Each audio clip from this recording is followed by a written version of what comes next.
thing, these companies keep trying to have just the correct opinions, and I don't think it's working for them. I don't think it's working for them, man.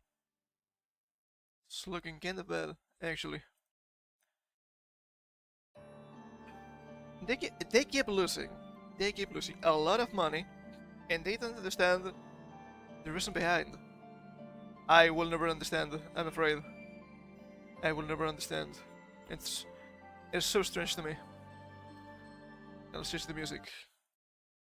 Go back to some relaxing stuff here.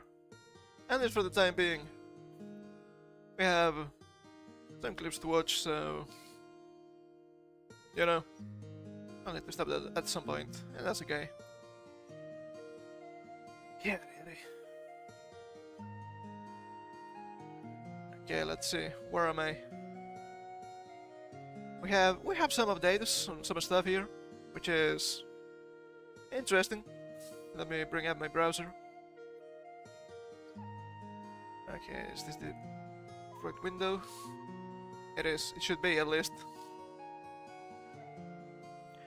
I know so stuff. It's so bad. It's so bad. So bad. Do you guys remember? I think do you guys remember Pokémon GO controversy? I do. They have released earlier this week. I think that was last Sunday. A statement about it, and yeah, they don't know what they are doing, which makes sense. It do be making sense, but yeah, it's not a good look. It's not a good look, in my opinion. Niantic addresses backlash to Pokémon GO character creator update, creating a problem. Yeah, they very much did that. But they're going to ignore it because reasons, I guess. Back in April of this year. Was April? Jesus Christ, it's been a long time. What the...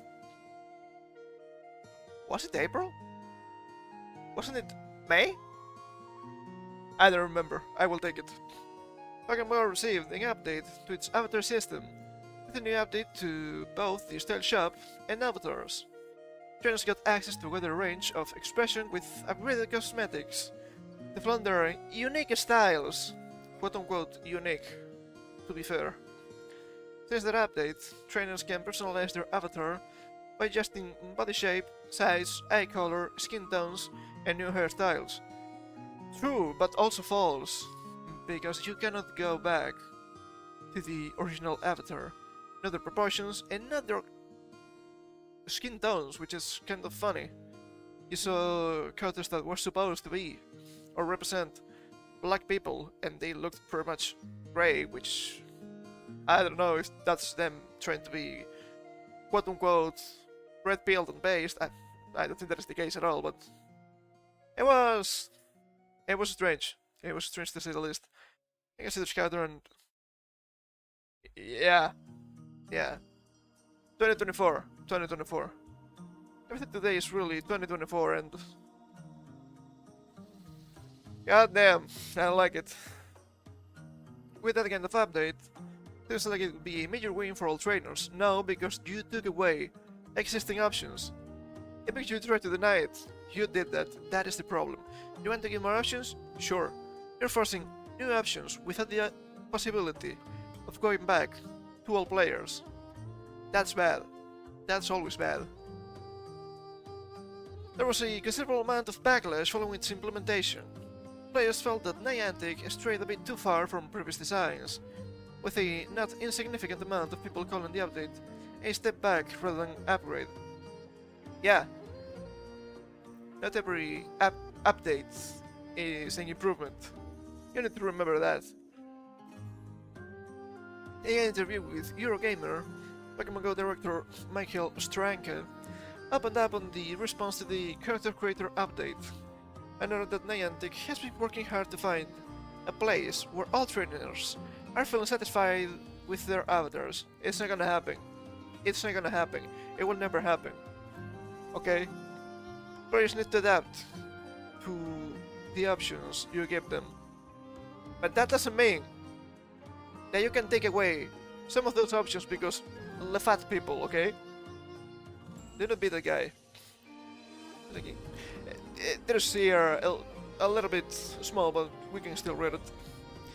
I definitely saw a lot of feedback that players felt like it still didn't match what they were hoping for. I remember the feedback. Oh, if you have a problem with this, you can either reply to this tweet. You cannot reply to this tweet. Beautiful. So, at the end of the day, they only allow some feedback, which is also really bad sign. Also, let me... There we go. Do that. The team has been hard at work, or hardly working, I would say. Looking at that feedback, and we've already made some updates and adjustments. Things like improving the different body proportions that you can have and different skin tones. Look. It's not about proportions or skin tones only. It's about quality. The update you guys rolled out was extremely low quality. The models were broken in many cases. You could see through their skulls, and that I don't think that was intended. We saw a lot of clipping with cosmetics. Excuse me. And the texturing was really poor. So do not try to act all high and mighty now. You have many scenes to atone for.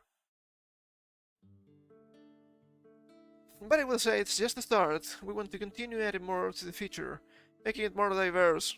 Red flag. Red flag. Diversity, I hate it. I hate it. Oh man. I think today is just gonna be, I hate diversity and you should too. Jesus Christ. Make goals for every single player in the world to really feel they can be represented in Pokemon GO. No, you stupid clown. That's not the thing, you know? You don't need to be represented in Pokemon GO. It's an avatar. It's not literally you, for real, for real. It's an avatar, and it's fine. Okay? It's fine. You have to understand that when people create fictional characters that are supposed to represent themselves, like in video games for example, such this case, different kinds of avatars, and this is just assuming you want to represent yourself. Holy shit, this is loud. That's just assuming you want to represent yourself, which you don't have to. I never do, because why would I do that? I'm already me. That doesn't make any sense. They try to make idealized versions of themselves. So, even if you want to be body positive, I was trying to remember the correct and politically correct terminology. Why the fuck would you want to be fat as love? That doesn't make any sense. That doesn't make any sense! It is so strange. It is so strange to me. At the end of the day, this quote-unquote diversity is just a password to sell you a really bad product, but you will have to eat it because correct opinion, and also funding from mega corporations, but that's another thing. That's another thing. The thing I would just share on this front is just how technically challenging that feature was for us to bring out into the market, because we have this backlog of different avatar items, articles, and clothing and poses. And those were all designed for two very specific form factors. Yes.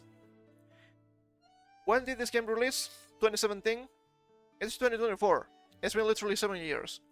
Why did you decide to make this change now? That doesn't make any sense. That doesn't make any sense. Games don't do this. Games in general don't do this. And this is the reason. It is a pain in the ass. And it's not going to work. And you're going to make people mad. That's bad if you're trying to sell a product. I think that is really easy to understand. Taking those dozens and hundreds of avatar items and applying it to much more customizable characters was very tricky for us. Yes, And you failed. The master rule so. We saw that back in the day.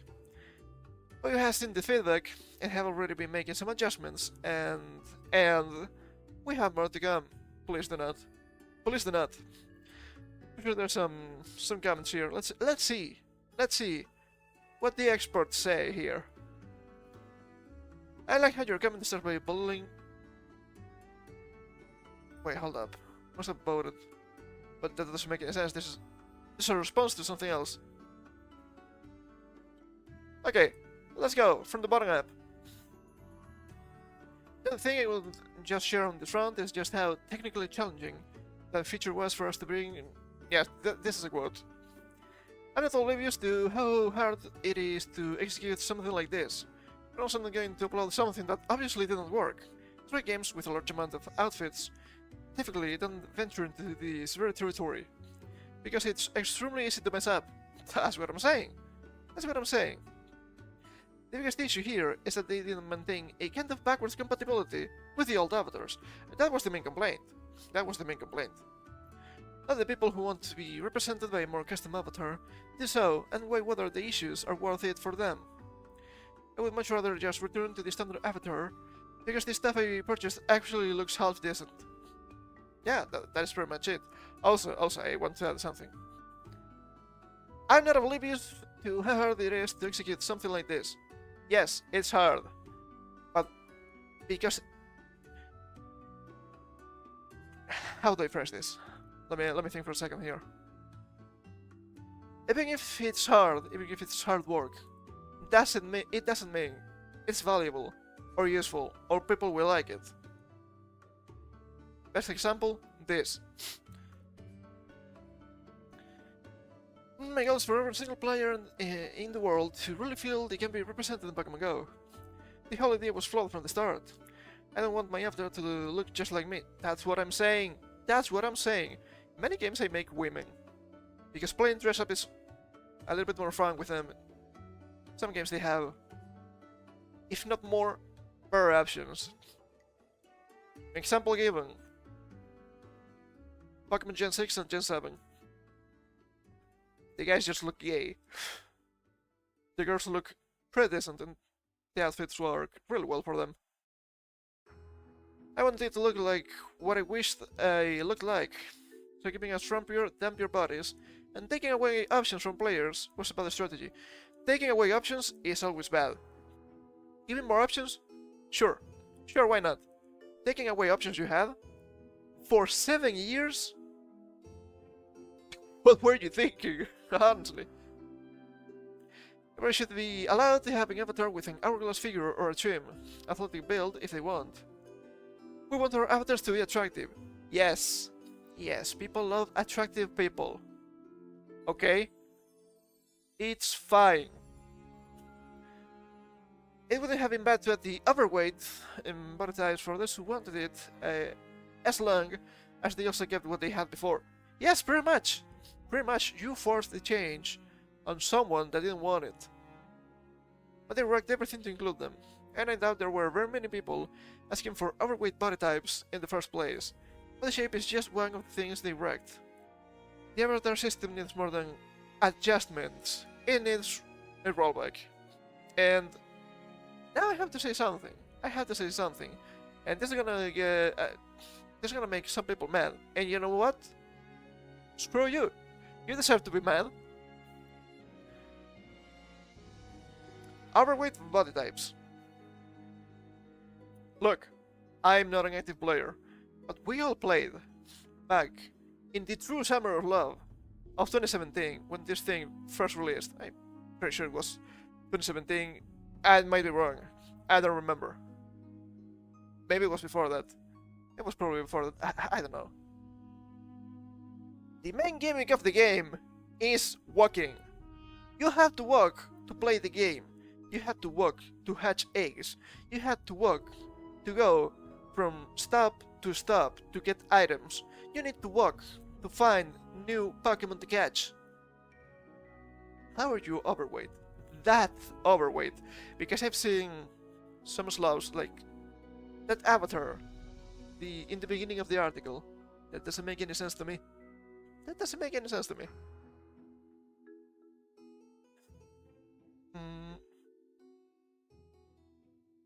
And is there answers to this one? I think. Ah, well, it wouldn't be a day on the internet if I didn't see something that made me lose faith in humanity. The very avatar generic as hell is generic as all hell to begin with. Even if the thought of inclusion sends you into frothing apocalyptic range, better customization options. Jesus Christ. Are you ESL? You're worse than me, my guy. Is it another thing that the main game should have, but just kind of done because Game Freak is developing 3 games at once and needs to put more work to the latest better minigame. The main gimmick is walking. What the fuck do you mean? Also, that of inclusion sends you into frothing apocalyptic range. No. I just don't like commies. It's just that easy. Here we have this guy. I like how your comment starts by belittling complainers, only to immediately launch into your own unrelated complaint. Yeah, very much. This is Niantic. They have nothing to do with Game Freak. I don't think anybody was upset about this update over inclusion. Maybe not, but you have to admit, it was silly, and I need to blow my nose soon. They hated the update because it made their avatars misshapen and ugly. Yes, that was the main complaint. I'm not an active player, so what I say doesn't matter, but I'm going to laugh at them. The characters' torsos became elongated with a weird gap between the thighs. The skin and tones, especially the darker ones, turned into weird grayish blue. It was so strange. They look like wolves, in my opinion. Headphones created indentations in the players' heads. Honestly, that makes sense, but I'm just being silly here. And pretty much every avatar became a weird variation of pure-shaped. There was very little you could find in the update that one would consider an improvement. That's what I'm saying. That is what I'm saying. I just don't understand, man. I just don't get it. People will defend this as an improvement just to own the right-wing chads and the racist and whatnot. But at the end of the day, people complaining are just normal people that happen to play the game, unlike attractive characters. Imagine my shock, dude! Imagine my shock! Jesus Christ. I'm gonna mute for a second because I need to blow my nose. Many such cases.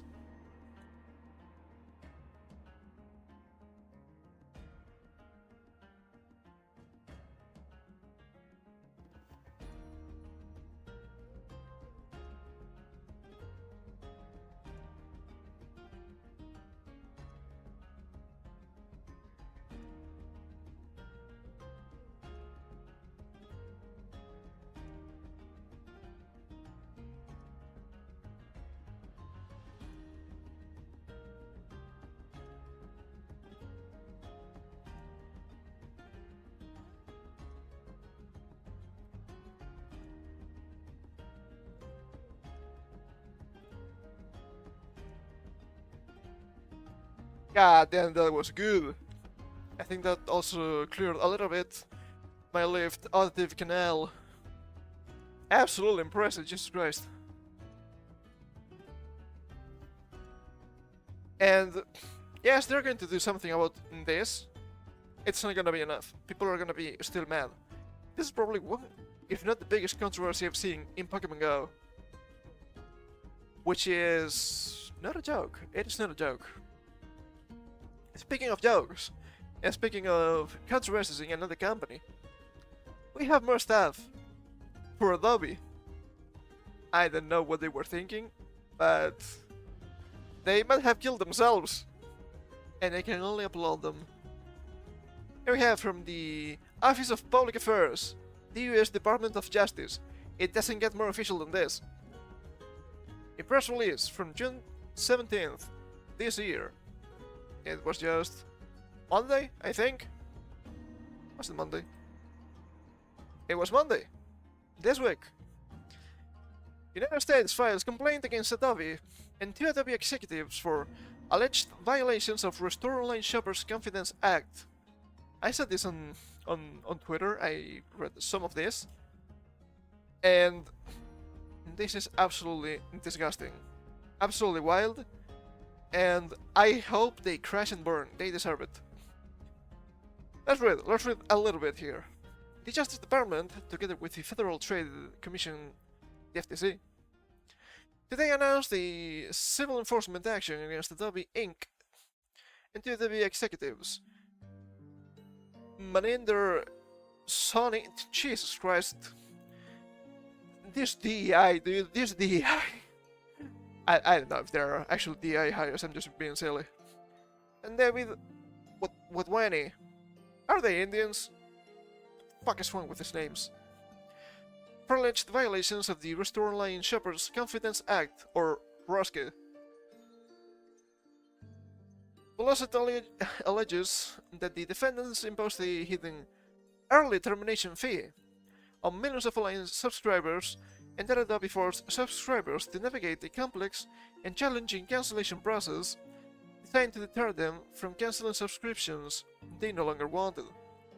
This is not directly related to the new TOS, I don't think, but there's a little bit of overlap if you wanted to, you know, cancel the subscription. That makes sense. I don't think this has all the information. I can bring up a screenshot later because that fee was not a joke.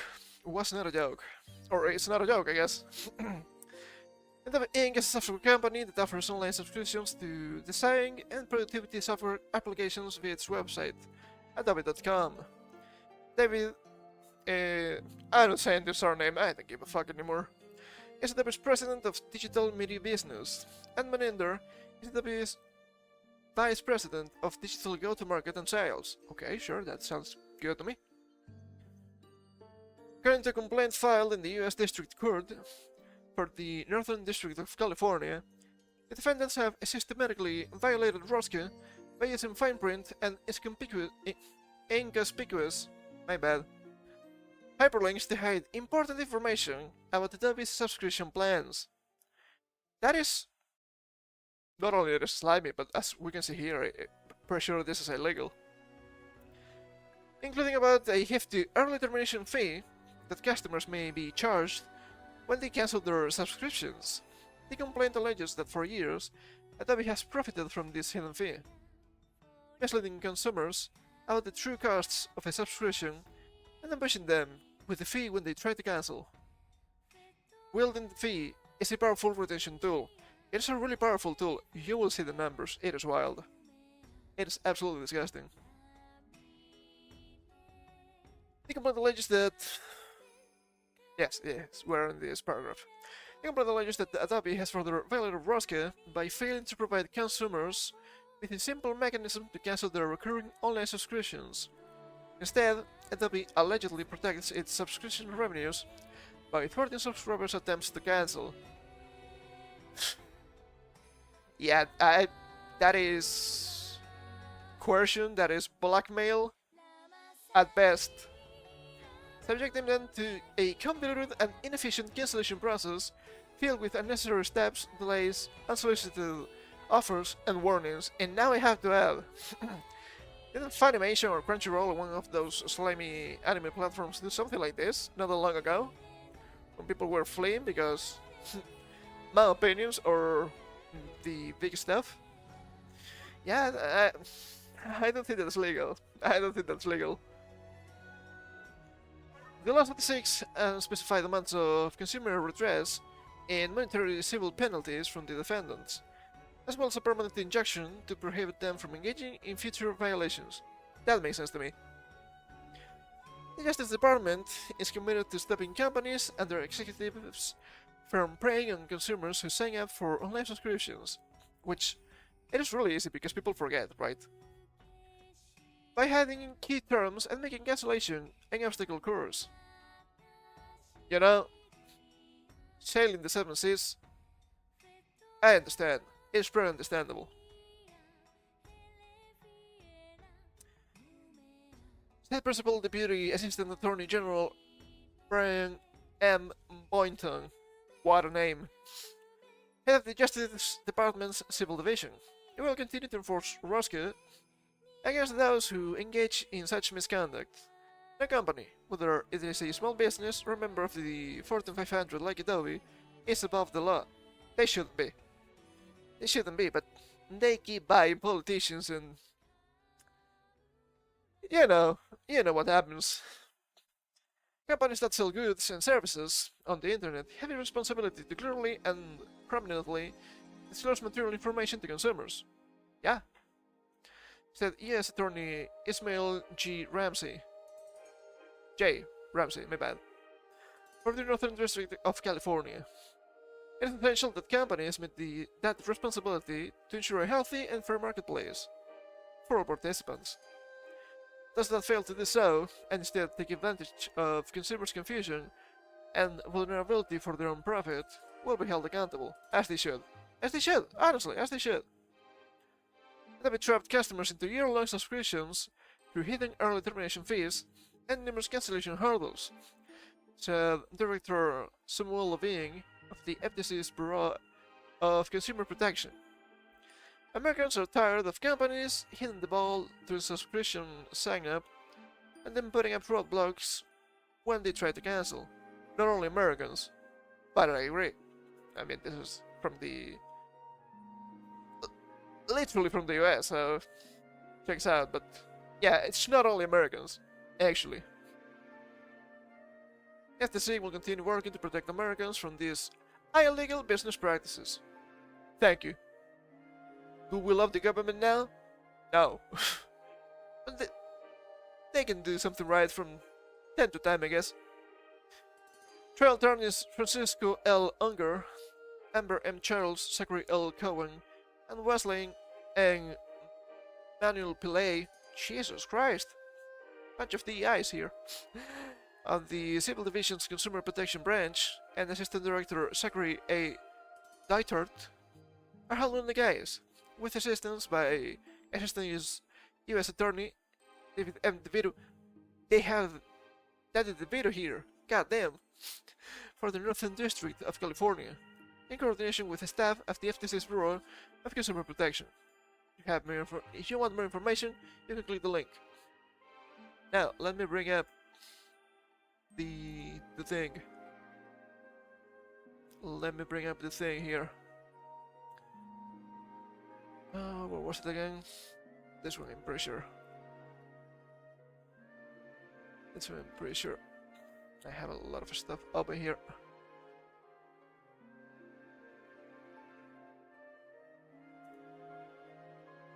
Oh man. Ah, yeah, it was this one. Let's bring this up again. This is from Grams, once again. Understand Adobe subscription terms and refund policies. Understand the cancellation terms for annual plan paid monthly. Within first 14 days of your initial purchase. No cancellation fee, you get full refund, and your account will switch to a free membership. Okay, sure. After 14 days though, a cancellation fee is applicable. Your service continues until the end of the month's billing period. Okay, interesting. And down here we have a chart to see the cancellation fee. I don't like it. Cancellation fee in USD by months. 12 months? Nothing. However, first month, $329.95.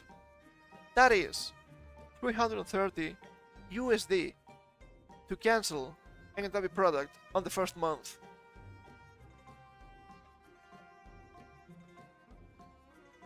What the hell were they thinking? Honestly, this doesn't make any sense to me. Pretty much going in increments of 30 bucks. Is that the cost of the subscription? If it is, this is just robbery. They're just stealing from you. Directly. There's no other way of saying it. Absolutely disgusting. It is absolutely disgusting. To think that they thought at some point that this was a good idea. Wow. Wow. I don't even know what to say, man. I don't even know what to say. Jesus Christ. I can only hope they crash and burn. You have a lot of people replying to stuff like this saying, well, I never actually paid for their products. And you know what? I understand. Back around and find out what they say. Jesus Christ, man. Jesus Christ. Let's see. What else do we have here? I don't remember. Oh god, this thing, I forgot about it. I forgot about it. Let me stop the music. Let's hope we don't get slapped by copyright. They shouldn't. I'm just doing them a service actually.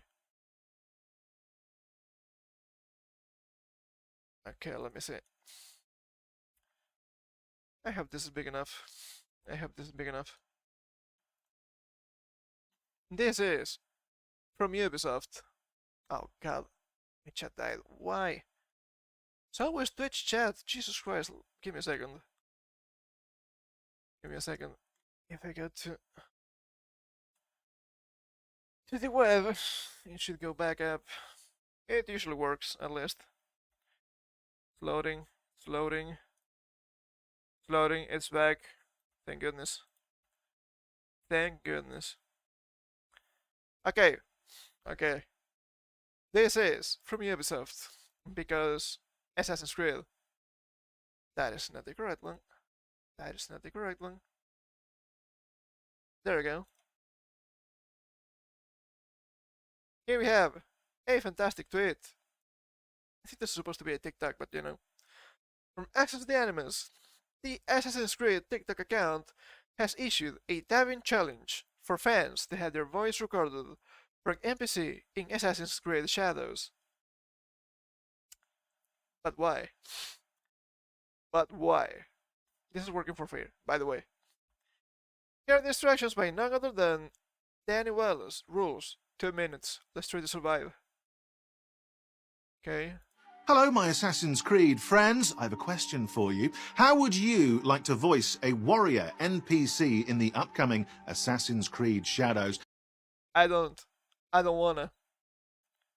You were still talking, my bad. And get your voice in the game. You couldn't even pay me to do that. Maybe you could pay me. Well, we've created the Assassin's Creed Dubbing Challenge. This just looks like some sort of Yakuza thing, but lame and gay. A challenge you can do in the comfort of your own home on TikTok. That means we're going to take your voices, and we're going to use them for free. Now, I'll be honest, at first we had the idea of summoning warriors from the 16th century to do their own dubbing. Huh? Huh? Huh? You're so funny. You're so funny. This is only funny, actually, if you're deep into the AI. But you know, you don't need to bring actual samurais. You can bring actual Japanese people and it will work. Did you know that voice acting in Japan is actually really good? Turns out, needless to say, that warriors from 1579 aren't all that comfortable with the concept of dubbing in a modern studio. Because they wouldn't know. You stupid clown. Just a bad joke. All right, big man, it's your time to shine. Could you do it a bit less confused? No, less confused. He's very confused. Is this racism? I think this is racism. I don't know which flavor of racism is this, but it is weird. I don't like it. It sounds extremely racist to me. Less confused. Same goes for the equipment. Let's just say they prefer to use it for other purposes. No. Please try and relax. This is still racist. But the hardest part of all is giving them feedback. I love what you're doing out here. It's fantastic. I just wondered, could you make it a little friendlier? This is probably the only funny line in the whole clip. It's also extremely Anglo-centric, which makes sense.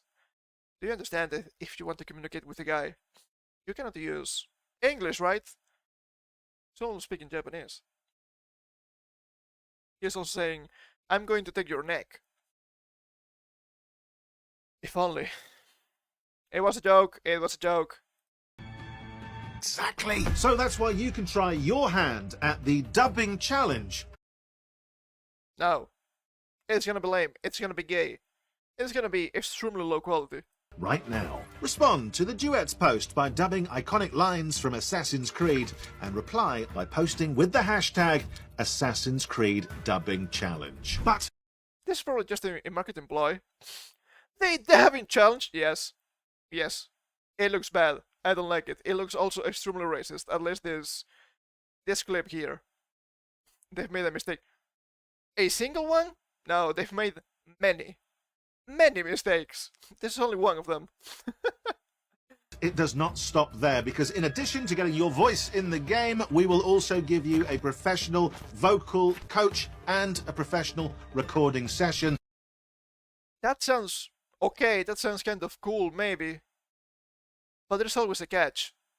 Not only is this for free, you're working for free, which some people might not mind, but they're literally saying, we're paying you in exposure, which is extremely funny.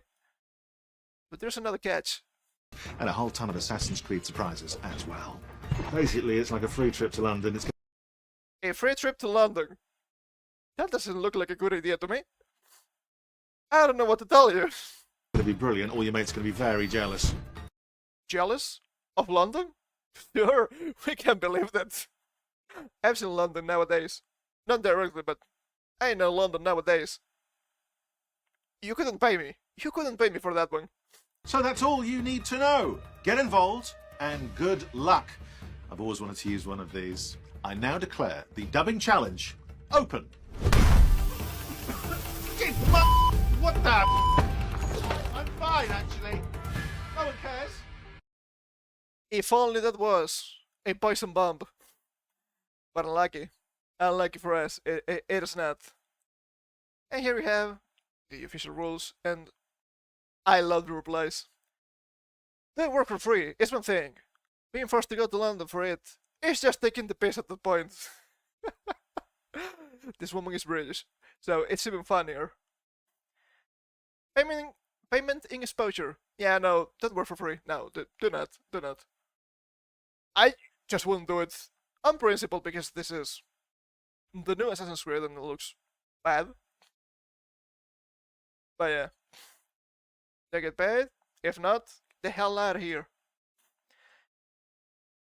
So, you're not looking for actual hardworking, professional, trained, and experienced vocal talent. I mean, there are NPCs, so I don't think it's that important, but yeah, if you expected something high quality, I have news for you, and a bridge to sell you.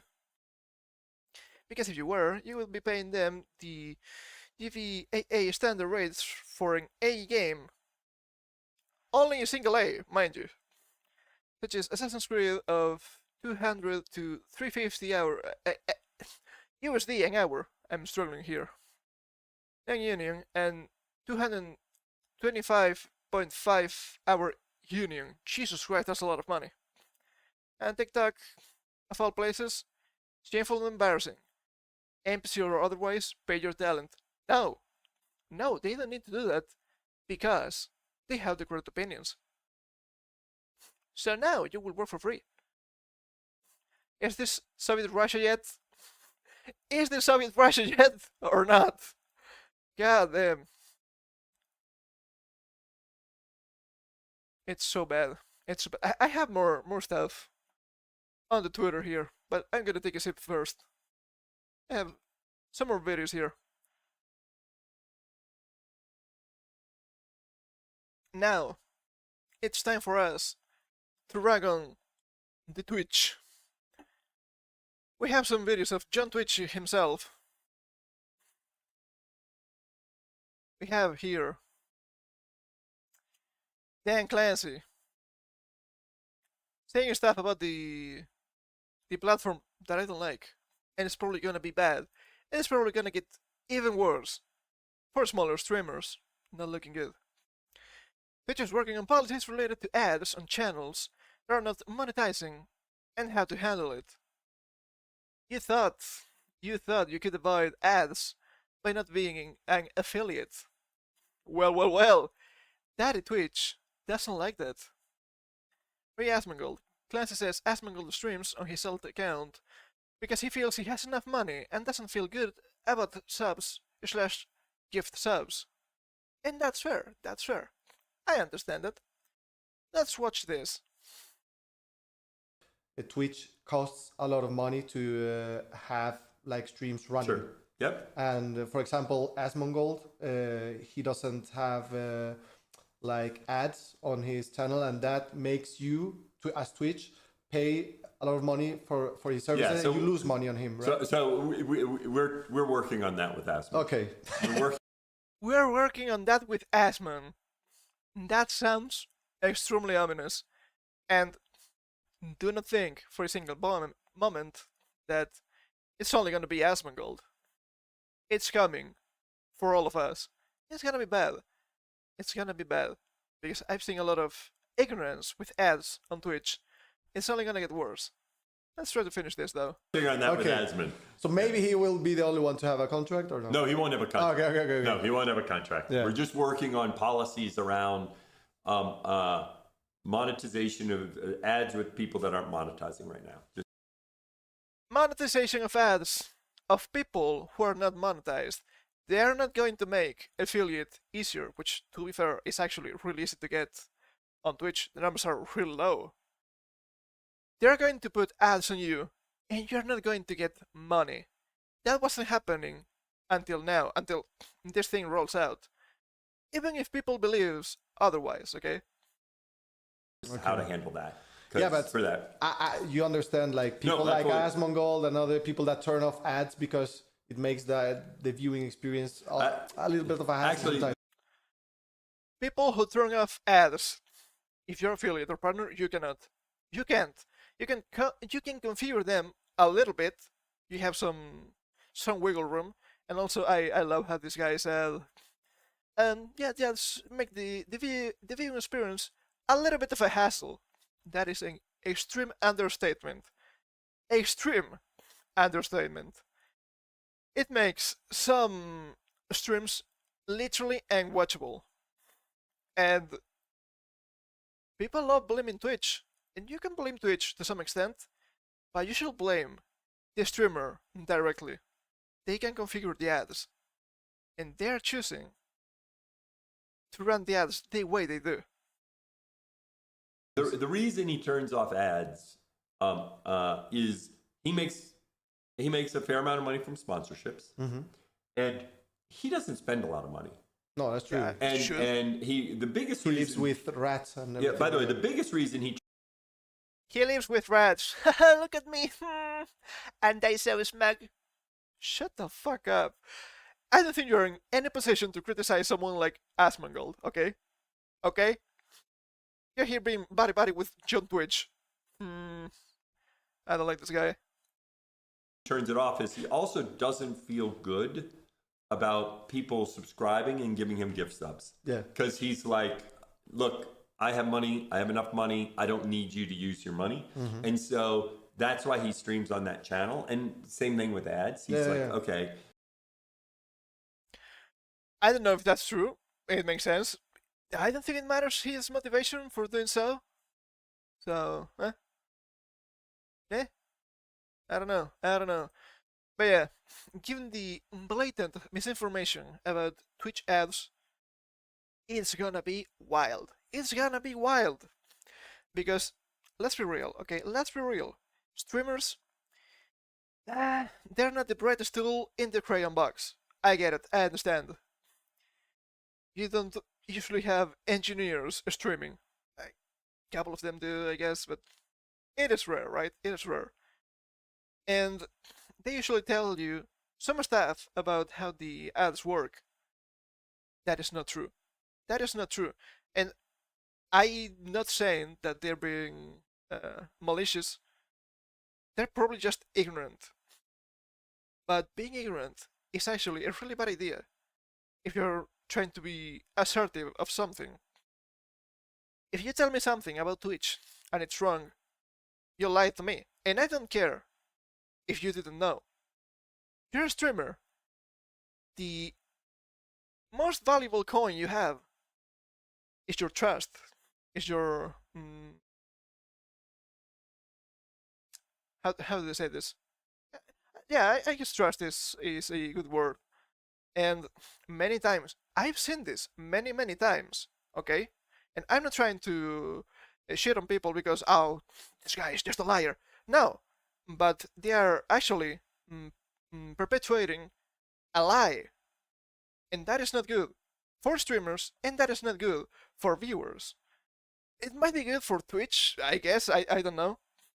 And that is all about the dangerous ads here, right?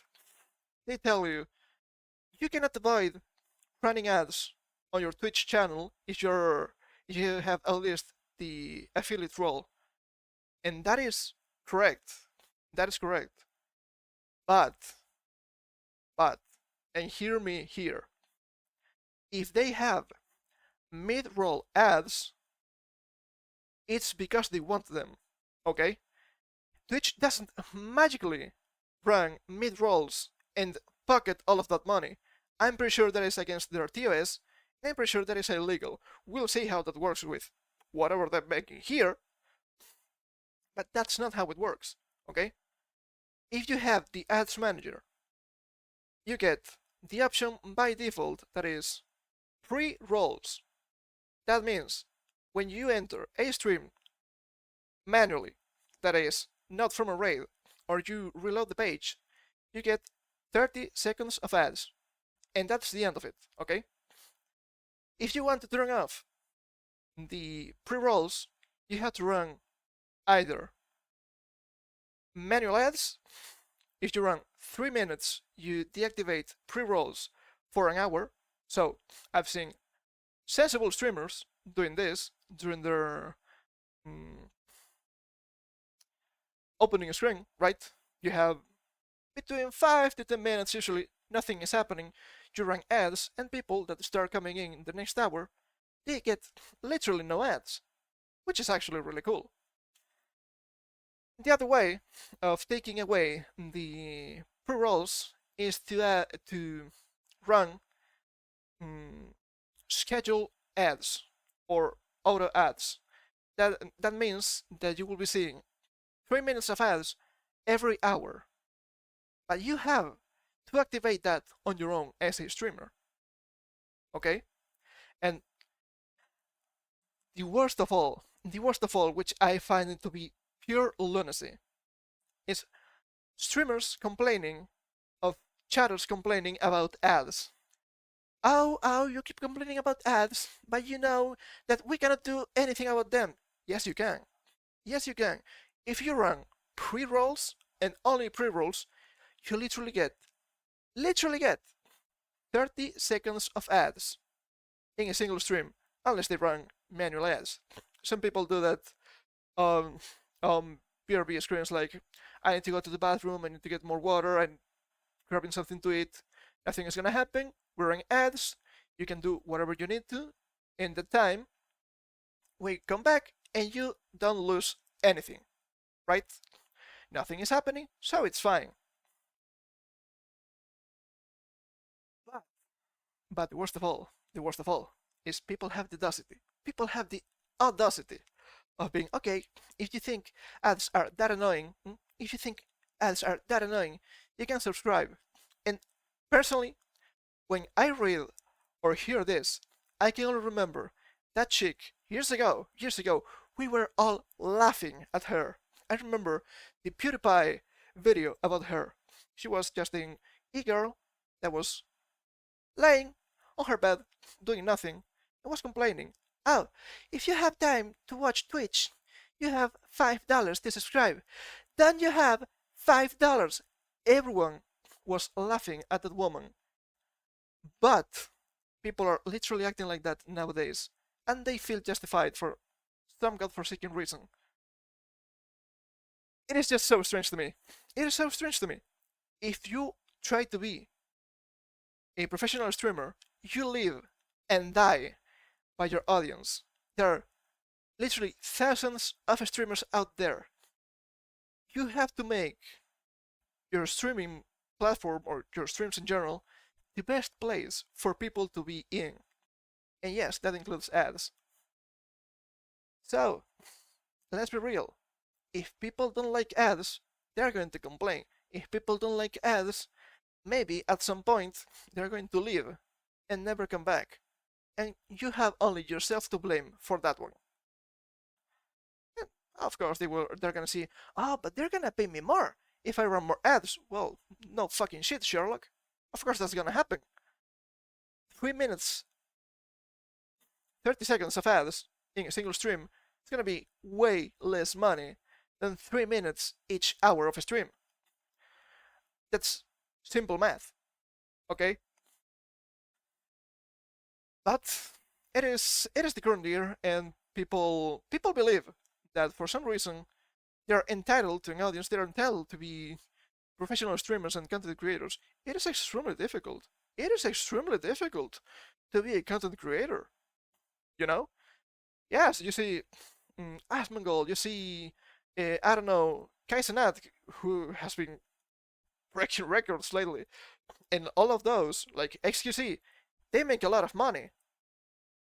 They are an extremely small percentage of content creators. That's probably not going to happen to you. That's probably not going to happen to me. It's extremely rare to reach that point. It's really hard to get there. And you need also a lot of luck, okay? Let's be real. You need luck for that, even if you work your ass off. So do not be that guy, okay? If you want to have people here, you need to cherish them. It's not that difficult to understand. Our streamers in certain communities have this entire attitude. Yeah, and I don't want to share on them because I understand that there's a lot of different people out there, right? But I do believe that this happens a lot more with younger people because they have grown up with YouTube, Twitch, and whatnot, and seeing quote-unquote celebrities. And they're like, holy shit, dude, this guy is making millions just by playing Minecraft?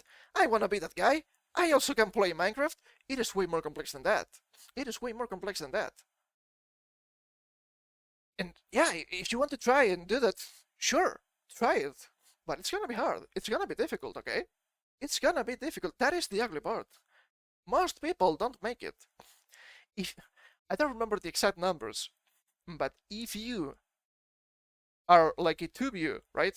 If you have an average of 10 viewers on Twitch, you are in the 10% or higher. That is wild. That is wild. In most streams, no one is watching. Okay? So I don't care if you are whatever tag or identity you want to assume. I don't give a fuck. You need to give people something that they want. And personally, I really hate when I'm on a stream and talking to the streamer, I ask a question and, oh, fuck me, ads. Well, I guess I'll never know the answer.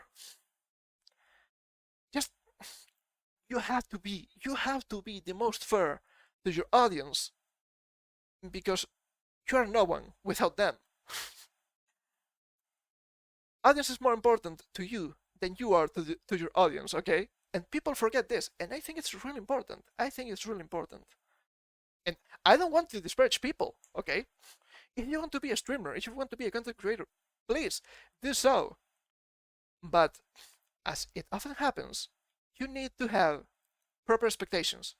It's gonna be hard, it's gonna be difficult, and you're probably not gonna make it. And that is okay. The first rule of content creation is having fun. At least it should be. As you see, made hundreds of millions is beyond me.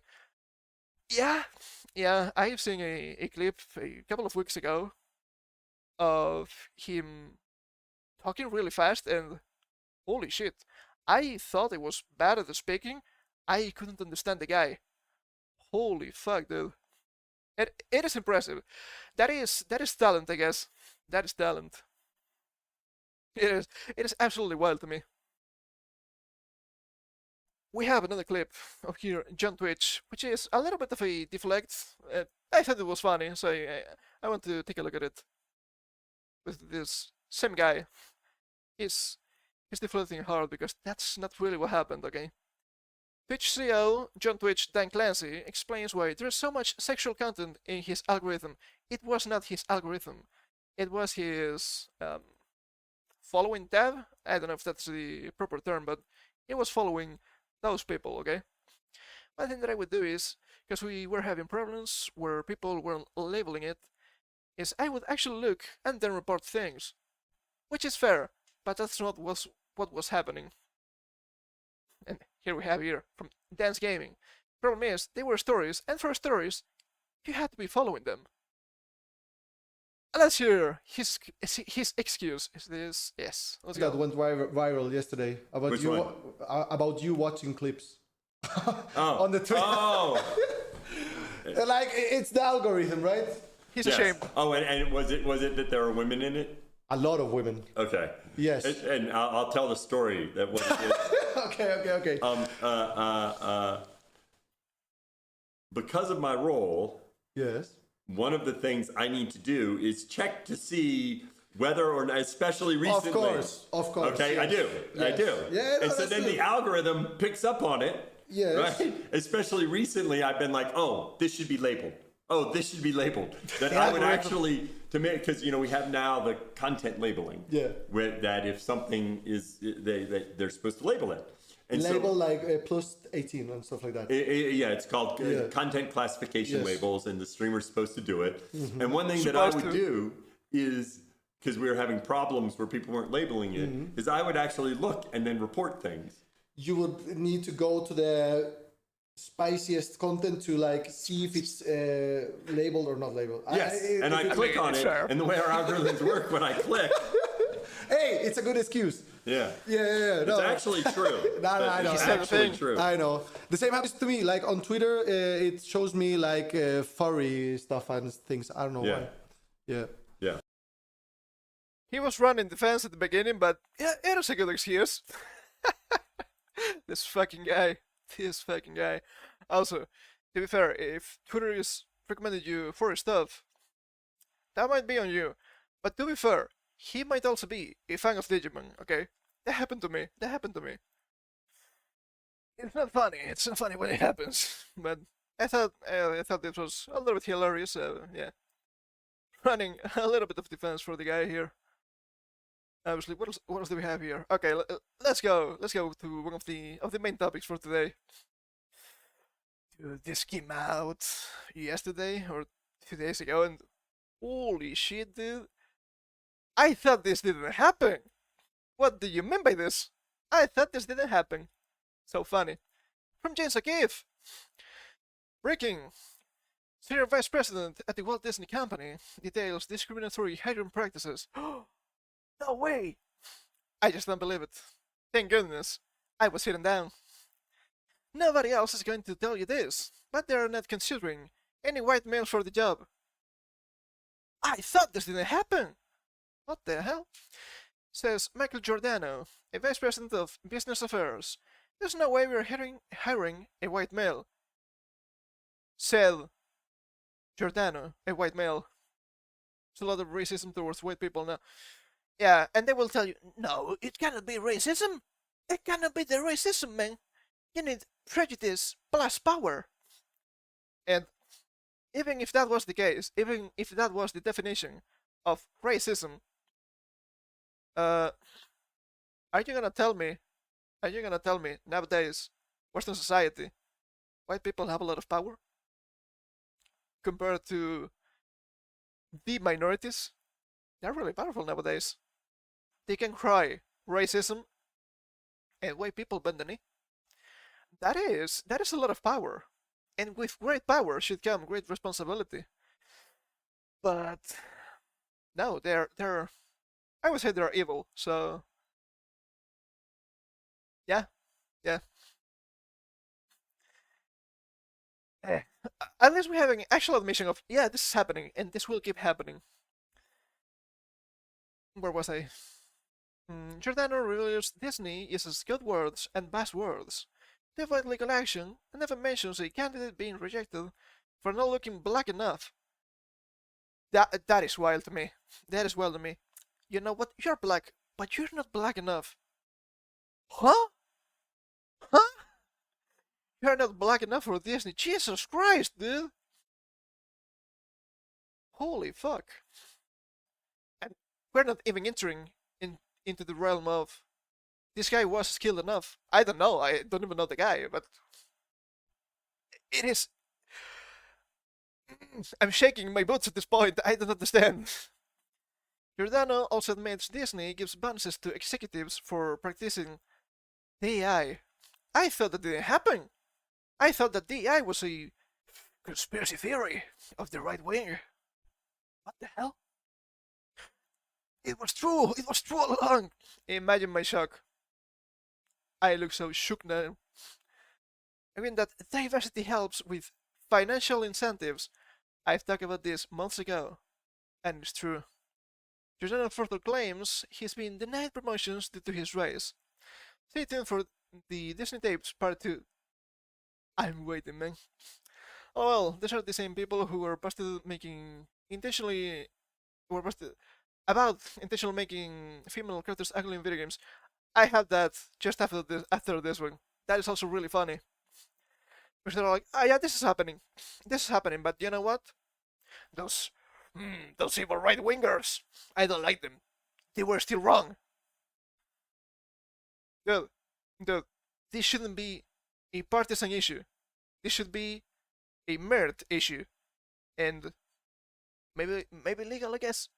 You know, because this is literally illegal. I'm not going to play all the video. It's like 21 minutes.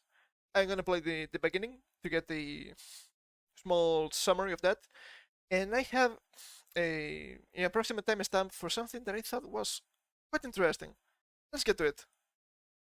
Volume is okay, so there we go. Certainly, there have been times where, you know, there's no way we're hiring a white male person. Just kind of unspoken. There's no way. There are times when it's spoken, but How would they say it? there's no way we're hiring a white male person. They say Like straight to you, or okay? They'd be very careful how they message that to agents. According to these videotapes, Disney blatantly discriminates against white men in particular. I think I'm sort of like well prepared for it. I'm well positioned for it. But as far as Disney's concerned, I'm a white male. And that's not who they're looking to promote at the moment. As a white guy, even Michael has his own doubts about the possibility for advancement for himself at Disney. In fact, Michael actually got to experience Disney's discrimination against white males firsthand. I've been at the company 11 years now, so I have friends in HR and I have friends in those divisions, and they're like, look, nobody else is going to tell you this, Mike, but they're not considering any white males for this job. They're just not. They're just not. That's not what they want. They even passed over a qualified half-black person for a promotion because they didn't look black enough. We wanted to hire somebody in the department a few years ago now, who was half black, but didn't appear half black. And there was a creative executive who was like, "We're not that's not what's wrong." Like they wanted somebody in meetings who would appear a certain way, and he wasn't gonna bring that to the meeting. I mean, I kind of feel. Let me stop here for a second. Let me go back just a little bit. They wanted somebody in meetings who would appear a certain way, and he wasn't gonna bring that to the meeting. Why does it matter? Shouldn't you want someone that is actually skilled? I don't know, that's me just speaking nonsense, I guess. It is current year after all. He would appear a certain way, and he wasn't gonna bring that to the meeting. I mean, it kind of feels like we're, at some point there's going to be a lawsuit. That's kind of how it is, just because of, And that is a lawyer talking. So how does Disney explain That's a lawyer, by the pushing way. these discriminatory practices? They use code words and buzzwords. I'm guessing that there is acceptable code words and buzzwords that are used to explain what they're looking for. They might say something like, you know, look, we're not looking at like the usual suspects for this job. You know, so it's like not like a legally actionable thing, but everybody knows what it means. At the end of the day, they have to speak in code, just like we do, but for different reasons. Funny. Funny how it works. They, you know, for writers and actors, you hear all the time, like, you know, I'm looking to hire writers and actors who bring diversity. I'm not looking to bring on any more clients who are white. This was just the summary. Pretty decent. They go a little bit more in depth, which makes sense. It was around the 10-minute mark that they said something that I found to be really interesting. I don't remember what it was. So let's see. It has to be around here, I think. Big no. But there's also a belief that like we're gonna make more. Further back, maybe? Oh, the preview crashed. Oh, the video crashed? God damn. Okay, I need a reload here. Let me hide this for a second. Just in case. Just in case. We don't want scary stuff here happening. Okay. Now I think I broke it. God damn it, Twitter. God damn it. It's about how they recruit and hire talent. Yeah, it's gonna be a little bit longer than I expected, but you know what? That's okay. That's okay, probably. I don't think that James will mind. Look no further. I think there are times when it's like so front and center. It's like great because that's the focus, you know. Like we have so many shows where we're casting and we're like, yeah, we're not even going to see, you know, certain people for it because we need that to the role to Yeah. You know, So is it intentional that they want, like, they only look for diverse candidates for at certain times. roles? Yeah. I think there's certainly a belief that it's just good for society and big no. But there's also a belief that like we're gonna make more money. There's also a belief that we're gonna make more money, and that only makes sense if they get funding from other sources because they're not making money by selling their product. So, if you have any doubt about what I was saying, here we have this Giordano character, a vice president at Disney, confirming that, which is actually really good. We appeal to a wider variety of people, and it's a good thing. We have shareholders too, you know, and so diversity helps with that. Diversity Diversity helps helps with that. with Diversity helps with financial incentives, and he agrees. financial incentive. Yeah. So is it like, do you think it's more so on that side, or using like any good prices gets put to use, Disney would or do it regardless. I think the Disney would Okay. do it regardless, but I think Disney would do it regardless, and I think that is wild. At this point, it is hard to tell, right? It is hard to tell if all the executives at Disney really believe this, or if it's just this guy projecting that. Could go either way. To be fair, it could go either way. But honestly, I hope that happens. I hope that he keeps, well, they keep trying to push this stuff. Let's see how it works for them. It's looking good. It's looking great. Disney has been losing money for years at this point. It's beautiful. I think that there are like even conservative people who may not want to lean into it can easily make the argument that like we make more money when we appeal to a wider We make more money when we appeal to a wider variety variety of people, and that means of people, and that means diversity. Well, is it though? Is it? I think a lot of people are buying their new stuff, so you know. diversity. yeah. There's a real focus on every show, and I'm sure the movies too, though I don't deal with. I'm pretty sure it was that. And yeah, that is. It's also funny this line here, right? There's a real focus on every show, and I'm sure the movies too. That is so funny. That is so funny to me. Okay, let me bring up the music again. Can read some more stuff now.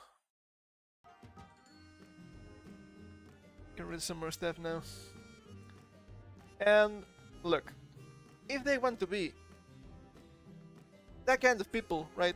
If they want to be all with the diversity and whatnot, you know what? Sure, why not let them? But also, let them fall. I'm not gonna cry if they disappear. It's so bad, but I understand people getting mad when they change a bunch of stuff on Star Wars and whatnot. Not a big fan of the franchise or anything like that, but I'm a fan of other franchises, and it's bad when they change stuff.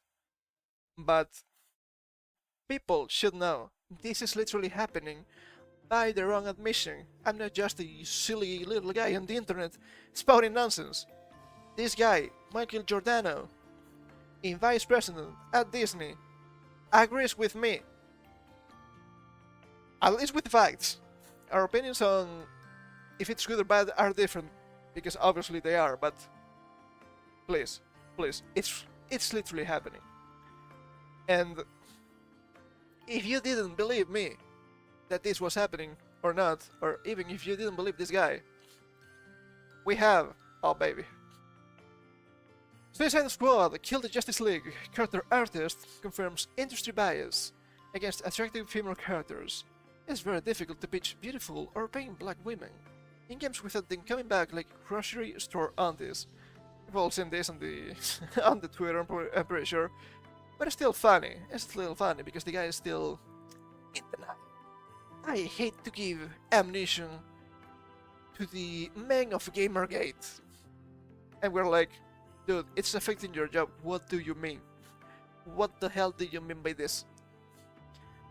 According to the developer, who absolutely has no love for the people or ideologies who regularly raise the issue, the Western video game industry does in fact hold a very, very real bias against beautiful female characters. No way, dude, no way. I just don't believe you. Of course they do, of course they do. Oh man, there are no biggest misogynists in this world than male feminists, which is funny. It would be funny if it wasn't so sad. Confirmation to this fact was provided by Dale Walker, an industry character artist whose credits include such notable titles as Batman Arkham Knight, Star Wars Jedi Survivor, The Last of Us Part 2 Remastered. Fucking finally, I was waiting for a message. Finally here, I need to talk to someone later. The Last of Us Part 2 Remastered. We all know how much people like that game. I don't think it's this guy's fault, but it's still a fun addition to the list. And Suicide Squad killed the Justice League. Retweeting a picture of English footballer Bukayo Sakas. I don't know the proper pronunciation. She's not Japanese, but my mind went there completely. Girlfriend Salami Benson. He might be Japanese, I don't know. This is not an English name, not a traditional one at least. I'm a little bit ignorant, I guess that is understandable. Bringing jacket emblazoned with the Arsenal right-wingers' original jersey number on June 18th, just a couple of days ago. Walker recalled, "There's been a handful of times I've pitched black women characters that look like this. Then after 10 iterations, the concept or model comes back without the speck of the original beauty I pitched." This is just a tweet, he literally says that here. I guess this is a really attractive woman. Okay. She has nice features. We can all agree on that one. Then to compare another photo of Benson against an official promotional image of Commander Wright from Sega's cancelled hero shooter Hyenas. Hyenas. I find that name to be quite funny actually. Walker then elaborated. I'm not talking. I guess talking, but it's missing an L here. Yeah, I'm talking. Nice. About mild changes. I'm talking about pose, or style, softness, age, flair. I hate giving gimmick men fuel, he added. It's very difficult to pitch beautiful or vague black women in games without them coming back like grocery store aunties. There's room for both. Thank you for agreeing with us. There is room for both. That's what we were saying all along. And look, if you think all black women look like this, let me tell you, racist is you. Okay? Racist is you. Because you cannot tell me that all black women are ugly. It is impossible. You have a good-looking black woman here. Just the strangest admission of their own racism, and it gets even worse here. And with the anecdote from indie developer Richmond Lee, dude, a friend of mine, an Asian woman, was just telling me about how this happens to her when she designs Asian women for Western games. They always have her work redesigned by a Western artist to look more stereotypical, then pat themselves on the back for good representation. They are literally being racist. Do you understand that? It's not funny. They're putting chemicals in the water that make game developers racist. In all directions, which is also strange to me. Walker further opined, yes, they also seem adding stereotypical ethnic features with the blunt force is some sort of Hail Mary. No range of diversity exists inside diversity. Yeah. Do you understand the point we, quote-unquote we, are trying to make? They are literally being racist, and you're eating that because, the black people. I don't think this is a good representation. Yes, you might have black people. Do you really want to have just ugly black people? Jeez, that is a really poor message. That's a really poor message. All these Californians saying that, oh look, a lot of black people that happen to be ugly. Goddamn. What did they mean by this?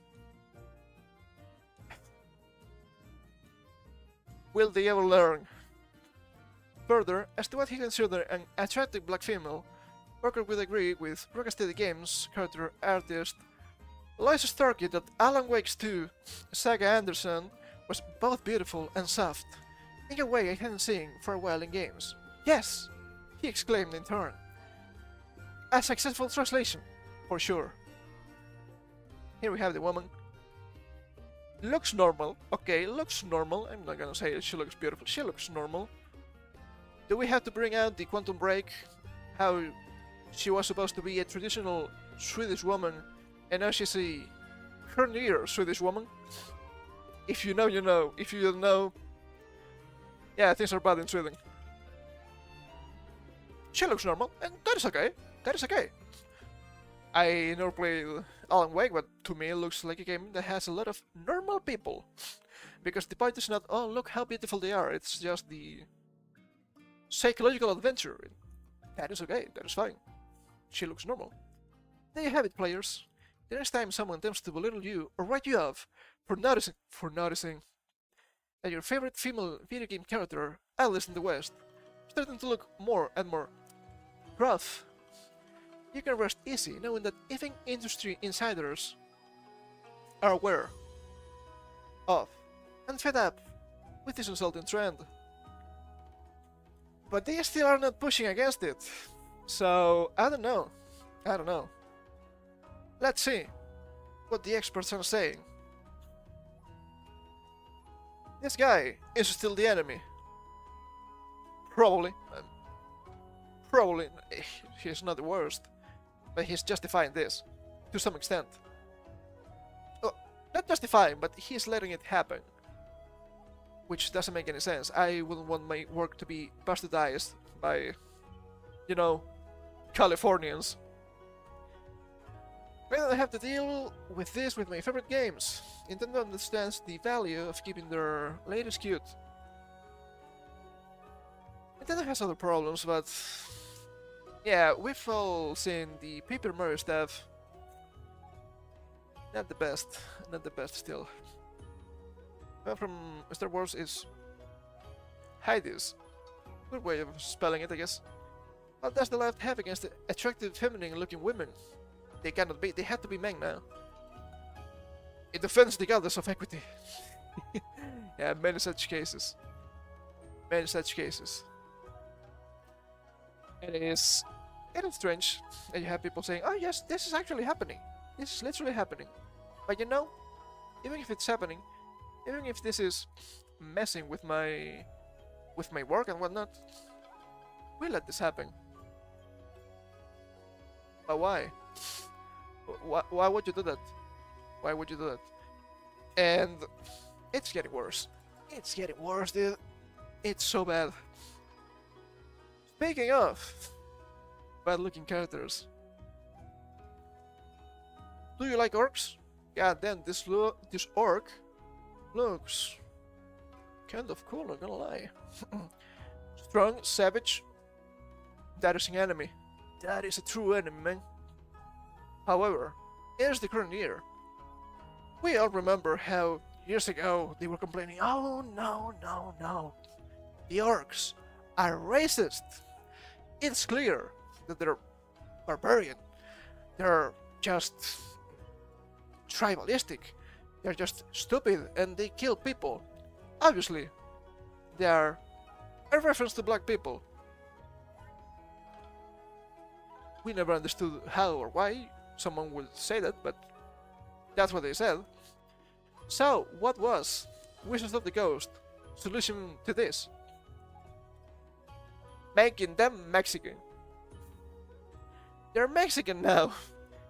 And this is supposed to be Dungeons and Dragons. I understand not seeing dungeons, I understand not seeing dragons, but holy shit, at least give me a little bit of fantasy. Because this is ugly as fuck. We have here this guy just picking some prickly pears. Interesting, he's shirtless. Interesting. It's hard to see, but he has a thin mustache here. Understandable. We have this guy here with a beard, which... okay. Using some sort of eagle or hawk. Riding a horse, which I think is some sort of a Spanish horse. I don't know about the horse, but I've seen movies, you know. I've never seen an orc riding a horse before. They usually ride big wargs. So that is strange. Here we have a modern-looking woman. I'm taking the piss. Okay, they take it so seriously. But they have just your average California here. We have a kid with a poncho. Interesting. And obviously, here we have a Californian lesbian, which decided shaved, really modern-looking hairstyle, really they/them of them, understandable. All of them were really modern-looking clothing, which is strange.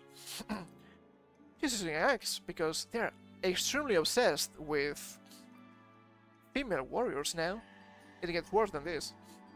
It's supposed to be some sort of reference to 3rd edition. I still think this axe looks stupid. I don't care, doesn't make any sense. She's wearing some sort of cowboy boots and red jeans. She's looking to the kid. She is looking to the kid. Now we have a woman with a bow. We have here another guy with a horse. There a strange mix between Native Americans and Mexicans. And this is not gonna make anyone happy. Native Americans, believe it or not, are actually extremely racist. And I don't know if they're going to like this one, probably not.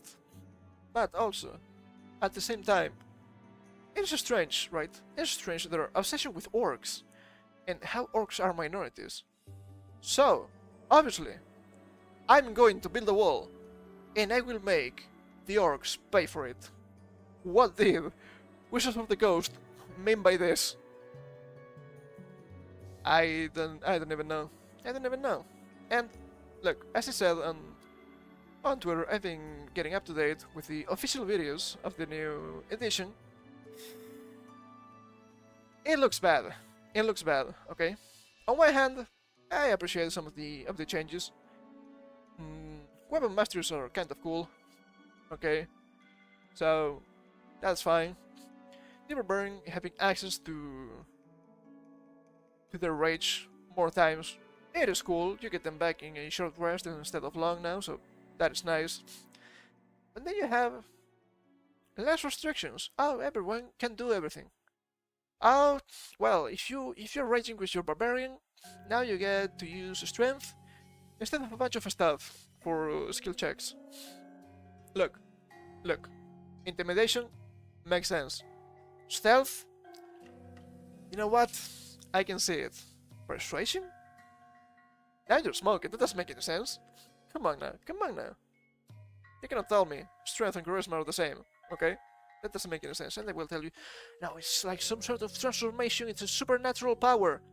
Something being supernatural doesn't mean you get to do whatever the fuck you want. We also have what I think it's actually a nerf for the Paladin's Divine's Might. Now it's a spell, and I've seen the playtest. It was bad.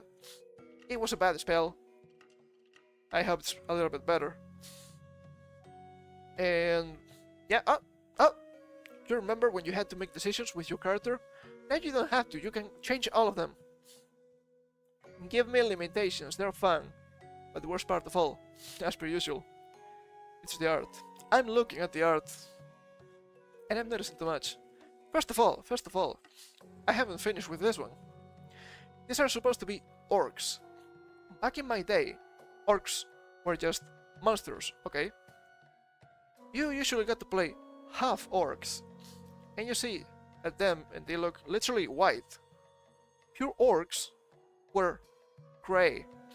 You looked at half orcs, they were fucking purple. Are they trying to tell me that Mexicans are white people? I've seen some stuff in California about criminals, so I could be inclined to believe so. There's more stuff. I don't remember the order, so please bear with me a little bit here. Here we have an archer.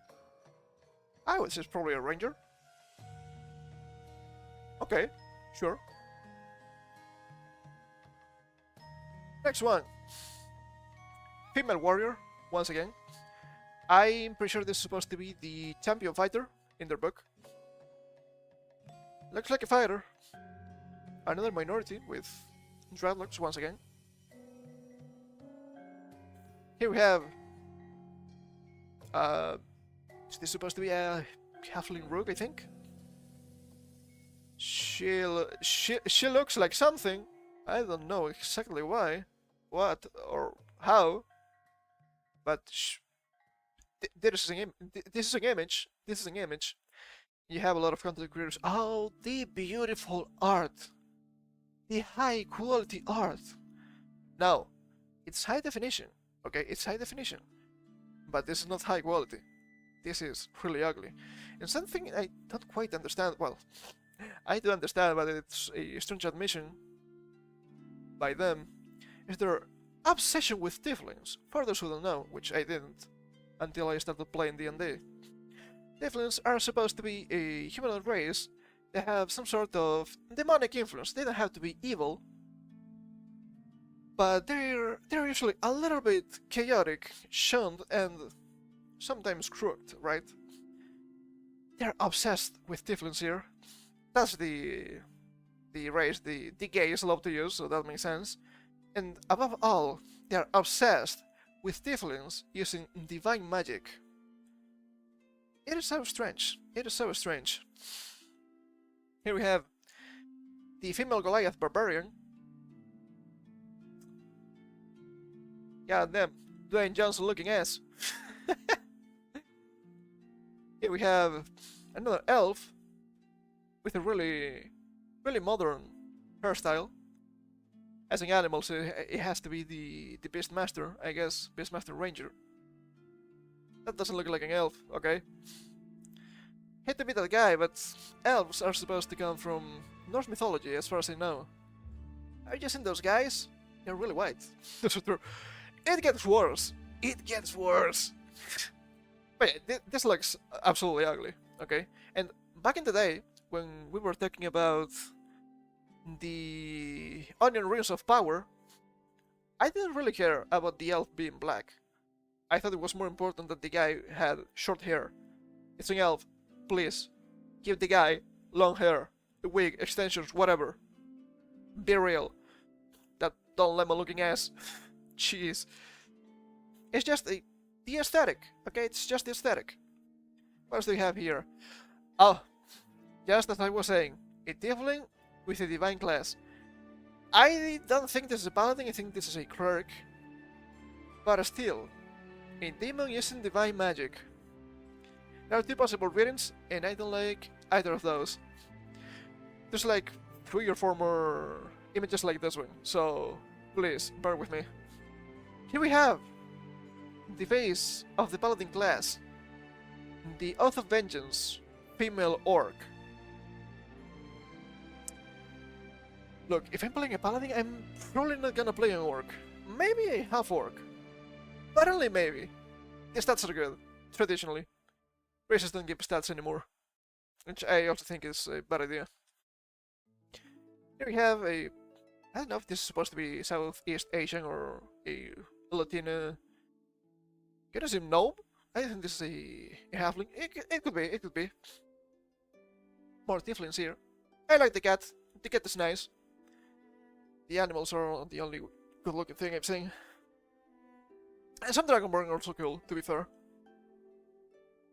What else do we have? Oh, Jesus Christ. I saw this, and I couldn't believe this was D&D. Until I saw the full picture in the video. Here we have the X-Men. We have the Professor X. Here we have Storm.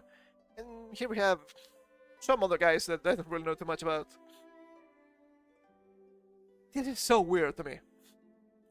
Because the caption doesn't appear on the screen. But believe me please, this caption is from Curse of Strahd. This is the Ravenloft module of D&D 5th edition. That is vampires. It is gothic horror fantasy. This looks like you're going to summon some sort of Lovecraftian demon in New England in 1920. Also, funny thing, people will say, oh, why is the cleric in a wheelchair? And yes, this should be the cleric, but I don't think this is actually a cleric. I'm gonna go a little bit on the mechanics of the game at this point, right? There's a special holy symbol you can get in the campaign, but I'm pretty sure only good-aligned clerics can attune to. That guy looks like Stephen Hawking and he is POC Defender Slimo. My mother said literally the same. Literally the same. He looks like the guy. Thing is, this guy doesn't look like a cleric, and he's using a gun. I assume this is actually an artificer, which is funny, because the artificer I don't think will appear in the new handbook. Which is funny. Artificer can attune to all the items, ignoring class restrictions and whatnot. But look, let's be real. Gothic horror, it's kind of cool. I really like the aesthetics. It shouldn't be New England 1920. It should be Castlevania, in my opinion. This looks bad. This looks it's just bad. It's just bad, man. If your mother has a great mind if she thinks like us. Yeah, we've been thinking about this bullshit for many years already. She's noticing. Wait, that's 1920? It's not 1920, but to me it looks like 1920. This looks to me like a Lovecraftian piece of work. I'm just saying 1920 as a random year. It could be, it couldn't be, right? But yes, this shouldn't be Lovecraft. This should be more Castlevania. This should be more like, maybe to some extent, Dark Souls. How are you fighting vampires in a gothic castle like this? It doesn't make any sense. Do they have ramps for this guy too? It's just ridiculous. Here we have more really modern hairstyles. We have an Asimar, Sumer Asimar. Here we have a orc, I guess. I have no idea what this is supposed to be. Maybe a Genasi, perhaps? I couldn't tell you. I couldn't tell you. It's really bad. It's really bad, but yeah, really Californian. Really Californian. Here we see the gay dwarves. This is just like the Simpsons episode from the 90s. The gay metal workers.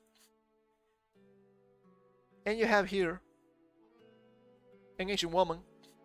Here we have probably the most gay guy I've ever seen. And thanks to Twitter, I realized that these two guys here are supposed to be a gay couple because they have the tattoos of each other's beard.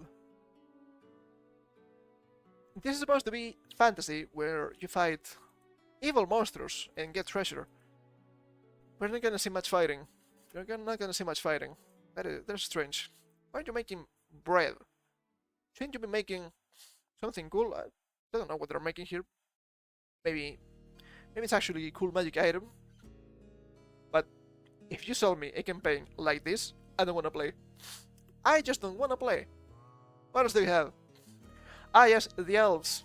Ah yes, the elves. None of them look normal.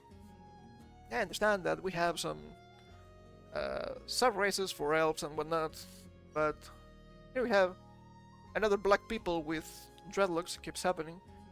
And the worst of all, the Asian-looking, green-skinned, redhead elf. Huh? It's just a cornucopia of things here to be looked at as. We have the correct opinions. We have all of the diversity you want. This looks ugly. If I were to play an elf again, they wouldn't look like this at all. Not at all.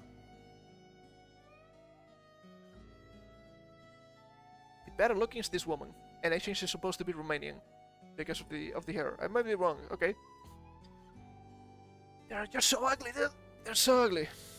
Here we have once again the female orc paladin, the Oath of Vengeance. Once again, monsters and evil races traditionally being divine magic users. So strange to me. I don't understand. Here we have another Tiefling paladin. This is supposed to be the Oath of Glory, and he has dreadlocks. So I guess this guy is actually a black people. Which the face doesn't look bad, but why does he have dreadlocks? Why is he a paladin being a tiefling again? Oh, look at this! Another tiefling paladin. This is the Oath of the Ancients. And they tell you directly, ah yes, the Oath of the Ancients is supposed to be like the Archfey, the Elves, the Druids, ancient magic of the land. Why are you putting there a demonic race? What the heck is that one, Lumao? This is the Paladin Oath of the Gay. I don't even know what to tell you anymore, man. It's just so bad. It's just so bad. Once again, this guy looks like a minority. Why are the minorities demonic? That is racist to me. That sounds extremely racist. Here we have another tiefling. This is now a cleric, exorcising the evil right wing from a white woman. She's a feminist now. And here we have, I think this is supposed to be, I don't know if it's one of the fighters or one of the barbarians, I don't remember. Here we see, I don't know. I don't know. Storm has been doing poorly, I say. why do the women have to be? How they had one white guy? They have some. They have some.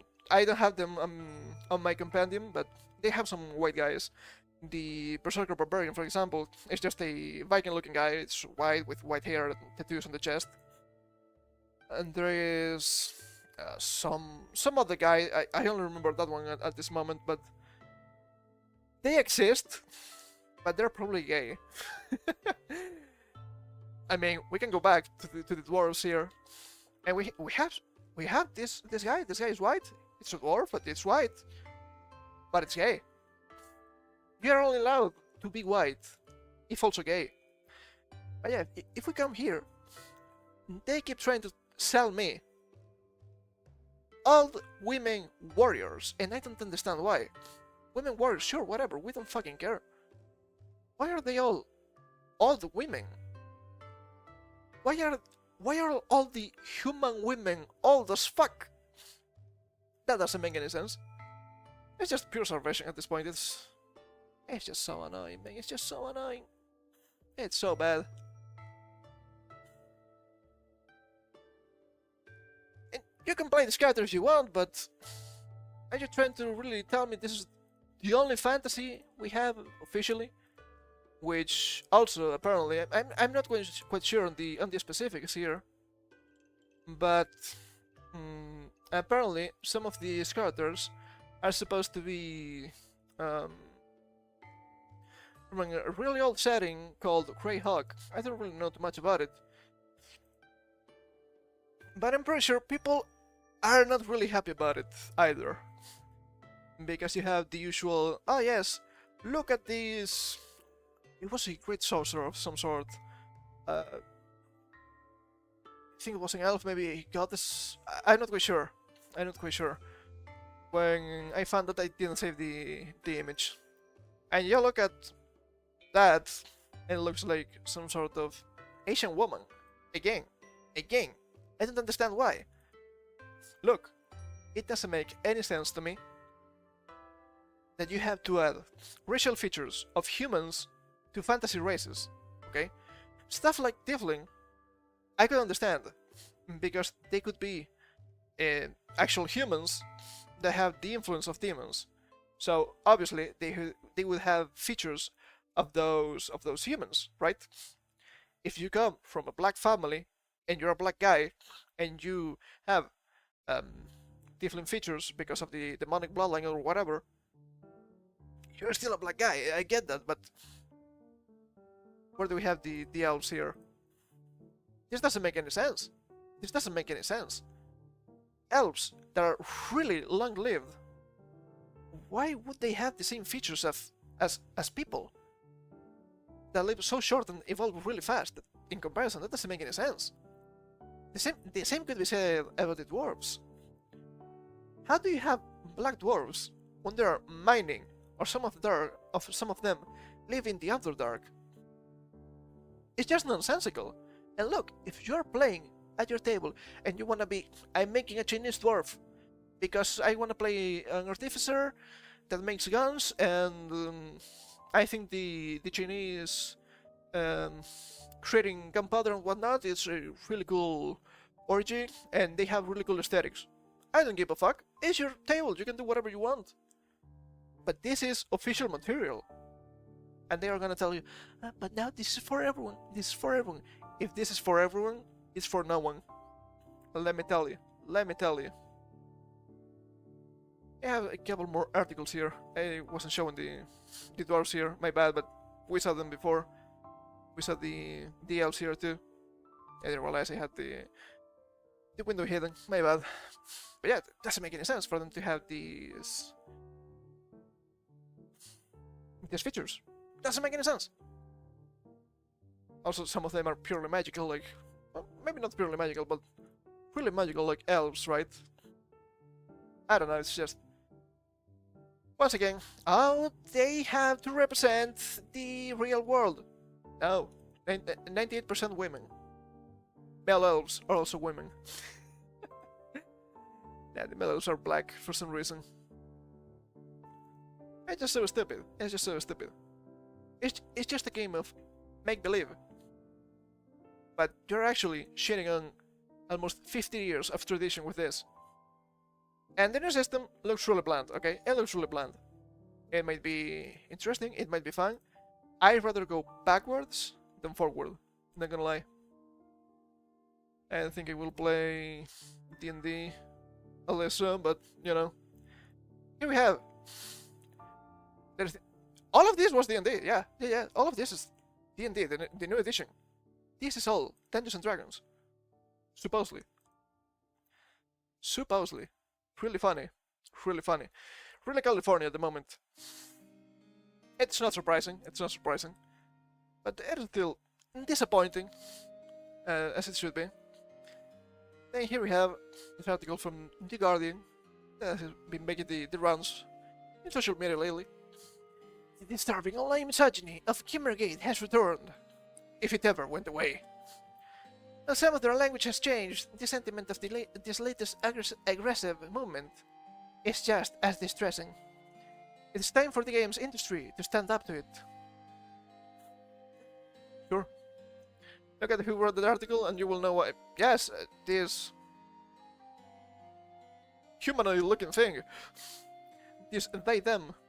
I think it's supposed to be a guy, but it looks like a lesbian. Many such cases. California will do that to you. They are putting chemicals in the water.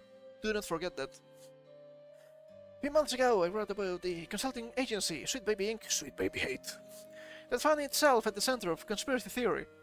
It was not conspiracy theory, okay? They said that themselves. So there's that. A great gamers on a Steam forum had erroneously concluded that this small agency was somehow mandating the inclusion of more diverse characters in games. They said it themselves. It's by their own admission. The videos are out there. I've seen them here.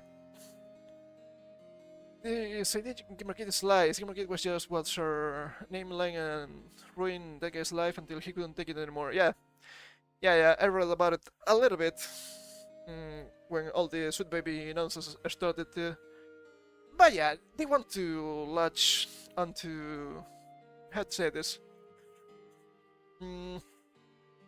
Tags and names that have bad PR for quote unquote our band. So that's going to happen. You're talking about proper translation and they will call you racist or a pedophile or whatever. And you're like, dude, I just want the good translation. What do you mean by this? It is bad. Depressingly but unsurprisingly, the result was a tremendous amount of targeted harassment towards the people who work at Sweet Baby, and every journalist who reported on it good. Actually good. Particularly the women. Now you're just saying your stuff. It was a disturbing echo of Gamergate, an online harassment campaign 2 years ago that initially sprang from the wild accusations of a game developer's vindictive ex-boyfriend. Stop fucking game devs if you're a journalist. It was about ethics in game journalism. And we didn't win. Have you seen game journals nowadays? They're the scum of the universe. The language has changed a bit in the past decade. They used to be upset about SJWs, or social justice warriors. And now, they've taken issue with the different acronym, DEI. Diversity. Oh, they made a mistake. Equality and inclusion. It's not equality, it is equity. It's not the same. It is quite different, actually. We are truly for equality. You guys are not. That's the difference. Are just incredible woke. I try to avoid using the term woke because just a little bit messy, but that's just a tip of my hat. But the sentiment from this group is the same. Games are for us, and for us only. If you mean the customers, yeah? Yeah, actually, yeah. And if you want the games to change, or to tell stories outside the straightforward, male-oriented power fantasies that we grew up with, then, well, that's not allowed. Do I need to bring up the Capcom survey from the other day to show that more than 80% of gamers are guys? You need to understand who the demographic is if you want to sell something. This is a skill issue. Pure skill issue. We want to stand for it. In fact, we will try to aggressively harass you out of this space entirely. It's not gonna work. It's not gonna work. Okay? You are weak and pathetic. Playing games, back in my day, will lead you to ostracism. Okay? You were the weird guy, you were the nerd, you were the weak, you were the otaku, or whatever. You were not to be integrated into society. We have more experience in this than you do, and we're more rabid than you will ever be. Sure to tell you this. Also, it's easy. Do you want to make a stupid game for minorities?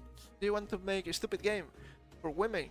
Do you want to make a stupid game for gays? Do it. Let's see how much you sell. Money speaks a lot. Unfortunately, the anti-war campaigning has not let up much in the intervening months. Led by a coterie of the usual grifters. Grifters because you want good products. It's always the same! They have taken issue with it. In no particular order, the fact that Aphrodite, the literal goddess of love, is not held enough in Supergiant Hades 2 because she has the face of a guy. Let's be real. Hades 2 can be horny, but only if it's gay. It is current year after all. Female characters in recent games, in game trailers, all have square jaws and masculine bodies. It's literally happening because, as some insiders say, they literally have to use male models. So that's gonna be a side effect. You cannot avoid it. The journalists gave the recent PS5 game Starblade, pictured below, bad reviews because its female characters are too hot. Note, they didn't. The game has a Metacritic score of 81. You know that Metacritic is not the only thing that is out there, right? They were trying to clone Starblade because, oh, the sexism! It's so sexy, it's so bad, it's for the coomers and whatnot. The fuck? And too many games feature DI haircuts. That's a fun one to interpret. Well, that means zoomers. That means shaved sides and just the broccoli head on the top. If it's fantasy, why the fuck do they have 2024 haircuts? Doesn't make any sense. And Ubisoft was somehow forced by shadowy forces of Wokri to make the main character of its upcoming Assassin's Creed game, pictured above, a black samurai, contradicting historical evidence. I don't need to look on this. They were not forced, they wanted to do it because Bernie points. And also, he was not a samurai. I've been going over this several times. He was not a samurai. He was a guy, but he was not a samurai. He was a page. He was a sword bearer. He was in Japan for less than 3 years, for fuck's sake. How do you expect that guy that has no fits to become a samurai? Do you know how much it took for Hideyoshi Toyotomi to actually become a samurai? It was a lot. It was a lot. And yes, obviously Toyotomi was way more important than this dude. This last claim was sponsored by the king of fat posters himself. They're so mad at Elon. Elon Musk replied to a tweet about this manufacturer outrage with DI kills art. Yes, it's manufacturer outrage by you people. You have to be cool with the black guy killing Japanese people at the beat of hip hop. Don't know what to tell you, man. Don't know what to tell you. As Illustrated Shadows executive producer Mark Alexis Cote addressed Musk's tweet in an interview with GameFile's Stephen Totilo last week. We read a little bit about this, I'm pretty sure. And said he's just feeling hatred. He had a lot of three-word replies that came to mind, he said. The first thing I wanted to do was go back on X that I had deleted and just tweet back. But Elon says it's not the game that we're building. It's the game that you're showing. People will have to play the game for themselves, and within the first 11 minutes and 47 seconds, they're not convinced of what we are doing. We can have the discussion. Now, I'm going to shit on you, because I can. For the record, there's plenty of historical basis for the depiction of Black Samurai Yosuke in the game. Plenty of historical basis is literally 3 phrases. We have 3 phrases about this guy. One of them about Oda Nobunaga being quite surprised because he thought the guy was just covered in ink. That is a funny one to read. Just after a Summer Game Fest finished, the anti-web gamers found a new target. A report at IGN, which credibly and comprehensively lays out the history of sexism at the developer of an upcoming Planet of the Apes meets Sekiro action game Black Myth Wukong. I remember reading about this. I didn't think I read that on stream though. It was poorly translated and out of context, so shut the fuck up. You don't know what you're talking about. And you're grasping at straws here. Grasping at straws, as they say. The response, surprise, was to go after the woman who wrote it. Also spinning up a ludicrous conspiracy theory that IGN was blackmailing the developer. I haven't seen anything like that. That doesn't seem true.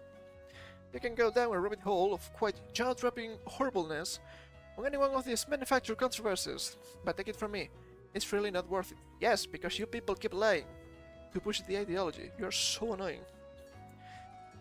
This reactionary underlayer of gaming's enthusiast media, which makes its home mostly on Twitter and YouTube. Hey, that's me! That's me! Doesn't actually have the slightest impact on how games are made, or indeed which games are made. Look at Gamergate. What did it actually achieve? Yes, it was not good enough. Thank you. Thank you. It was not good enough. We need to go further than that. Games are more diverse than they were 10 years ago, and all of them are worse, and they barely work when they are released. Not less. I saw more non-white male faces and characters in this year's spate of Summer Game Fest trailers and demos than at any previous time in the almost 20 years I've been covering games. Yes, you're agreeing with me at this point in time. It is happening. But you like it and I don't.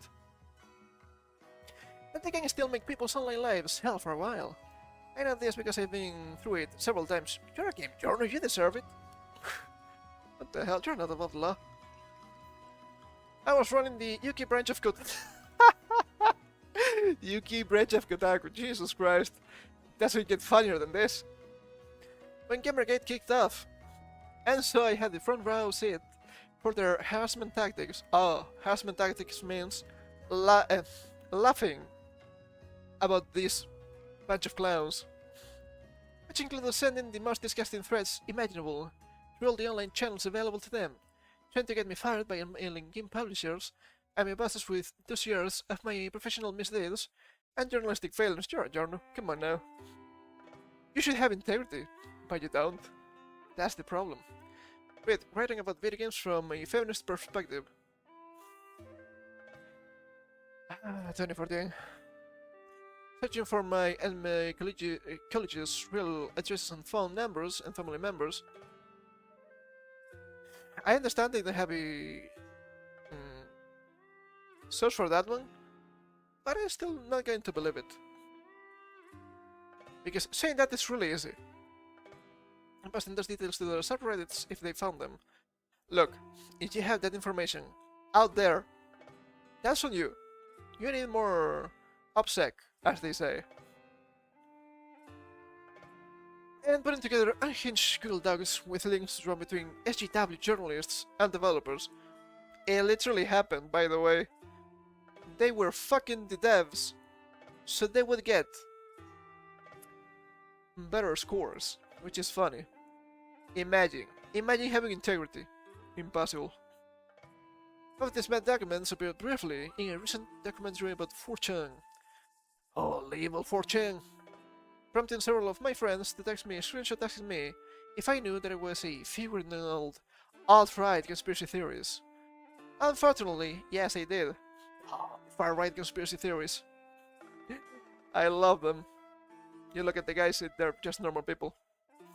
Most of them aren't even religious, which is kinda funny. It's happened again a few times since, for various reasons. Unfortunately, dealing with online mobs is a part of the job for many journalists, and indeed game developers these days. You deserve it, because you keep spouting nonsense. We have no respect for you, because you keep shitting on our hobbies. It's just that easy. And despite all the shit I've dealt with over the years as a woman covering video games, as a woman, I'm still rather glad I don't write about politics. You actually do. Not directly, but you actually do. Do not lie to yourself. This shit is about politics, not about the games. I'm still rather glad. Yeah, I've read that. But I know exactly how awful it can feel when they mobilize against you. Especially if it's the first time. Secret's king. It's useful. They'll search for whatever they think is the least flattering image of you on Google Images. It's usually the first one. You're actually really ugly as it is, so there's that. Use it as a cutout for a YouTube thumbnail image, and then run for 10 minutes over screenshots of your articles. It's actually 2 hours, but thank you. More interesting than whatever the hell you're doing at the moment. And they'll tweet prominent people in games, trying to get them to publicly discredit you. They'll say their followers and you never do that. That is disgusting. It's hard not to meet their manufactured rage with a lot of genuine rage of your own. You're weak. You're weak and not gonna make it. You're not prepared for this. Retire. It's better for all of them. And for us too. It's tempting to dank on these people endlessly. Good luck with that.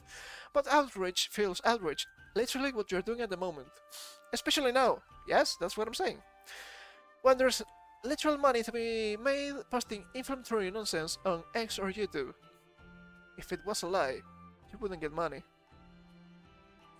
If Gamergate proved anything, is that nobody has the bandwidth to rage bait in toxic gamers, or even listen to them. Go on. Make a game for the gays. Let's see how much you sell. That said, I still don't think there's been enough public pushback against this flavor of online abuse from the biggest publishers in games over the past few months. It's not their responsibility.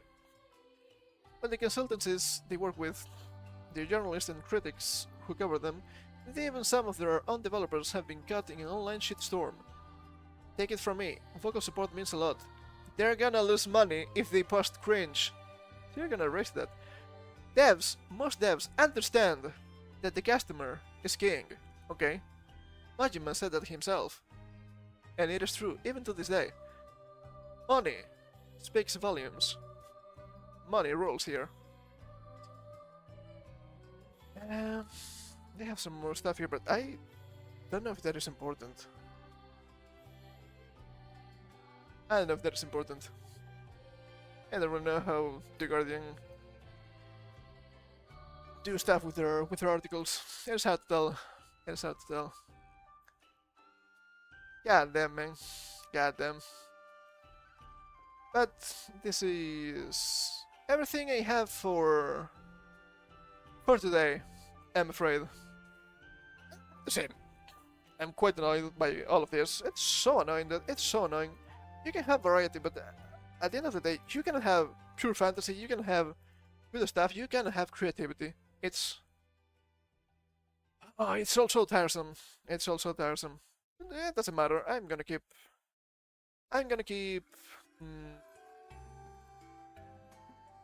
reading about this stuff because it is important that people understand that they are literally doing this because they want to fuck you over for some reason. I will never understand probably.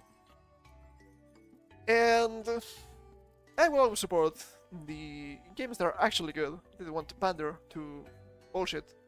And indie games in general,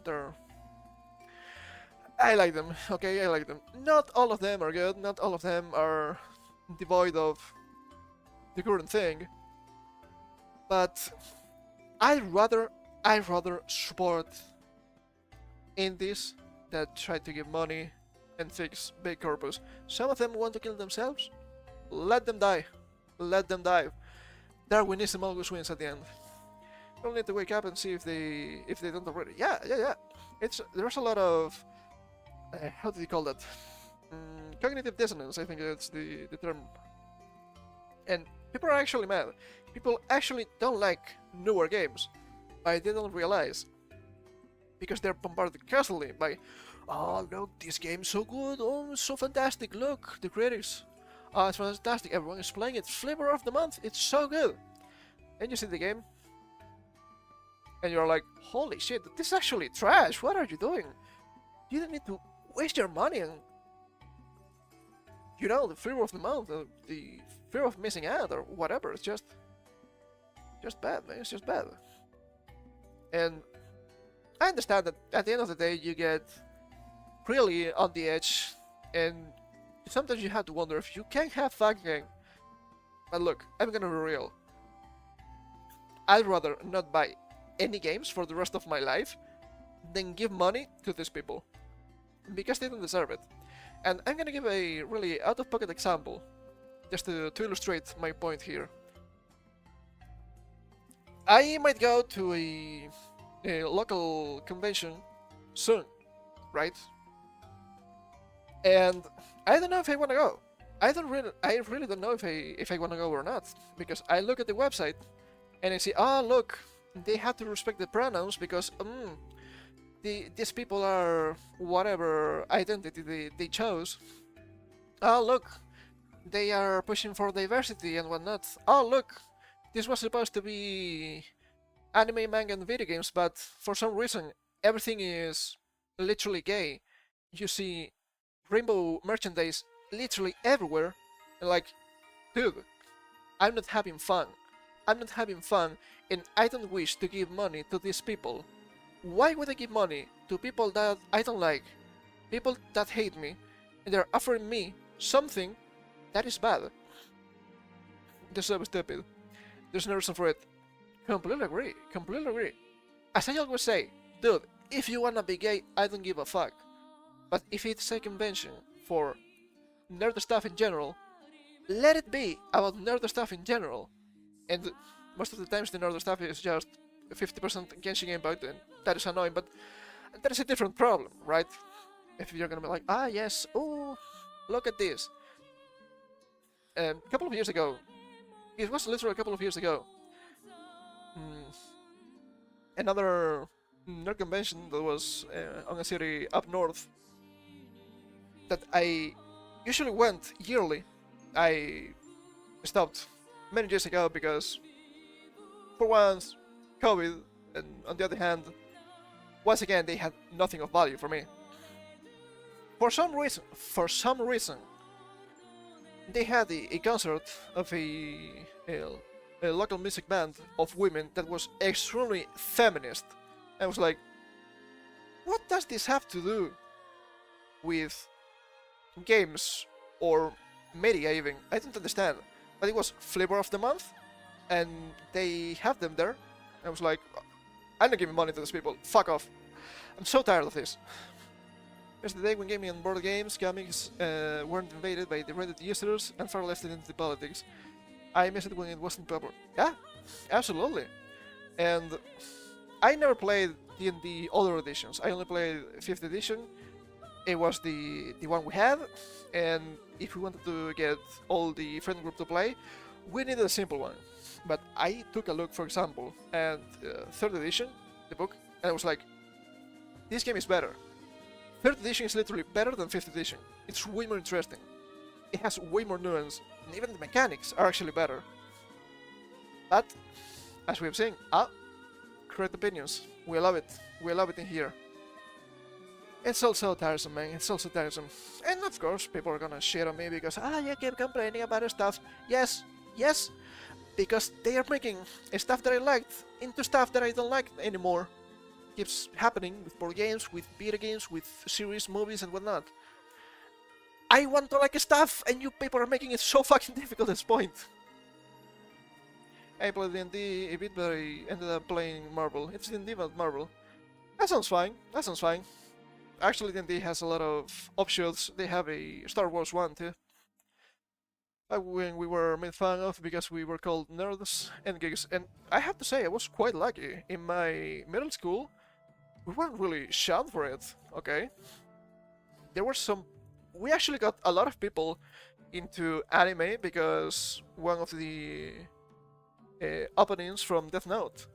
Because they really liked What's Up People from Maximum the Hormone. And that was a really weird arc back in middle school, and it was funny. It was funny. They were more open-minded here, I guess. But yeah. it was niche and it was really special. Now it's just pure slop. Yeah, my God, so bad. Anyway, I need to get the hell out of here. I need to talk to my sister after all. We need to make some plans. But yeah, thank you for coming. I hope you had some fun here with my ranting. If you're interested in the Disney stuff, please check out James O'Keefe on the Twitter. He has the full video. And I will see you all soon on Monday. We'll continue Sunland. I'm not gonna push myself to try and finish it. If I see that I can finish it, I will try. If I don't see myself being near enough, we can finish it the day after. It's okay. Somewhat older, I think I'm the normal age of user here. I'm also older than your usual tuber, so I know. I understand the feel. I'm from the older times. Anyway, once again, thank you for coming. I will catch you all soon. And until then, take care.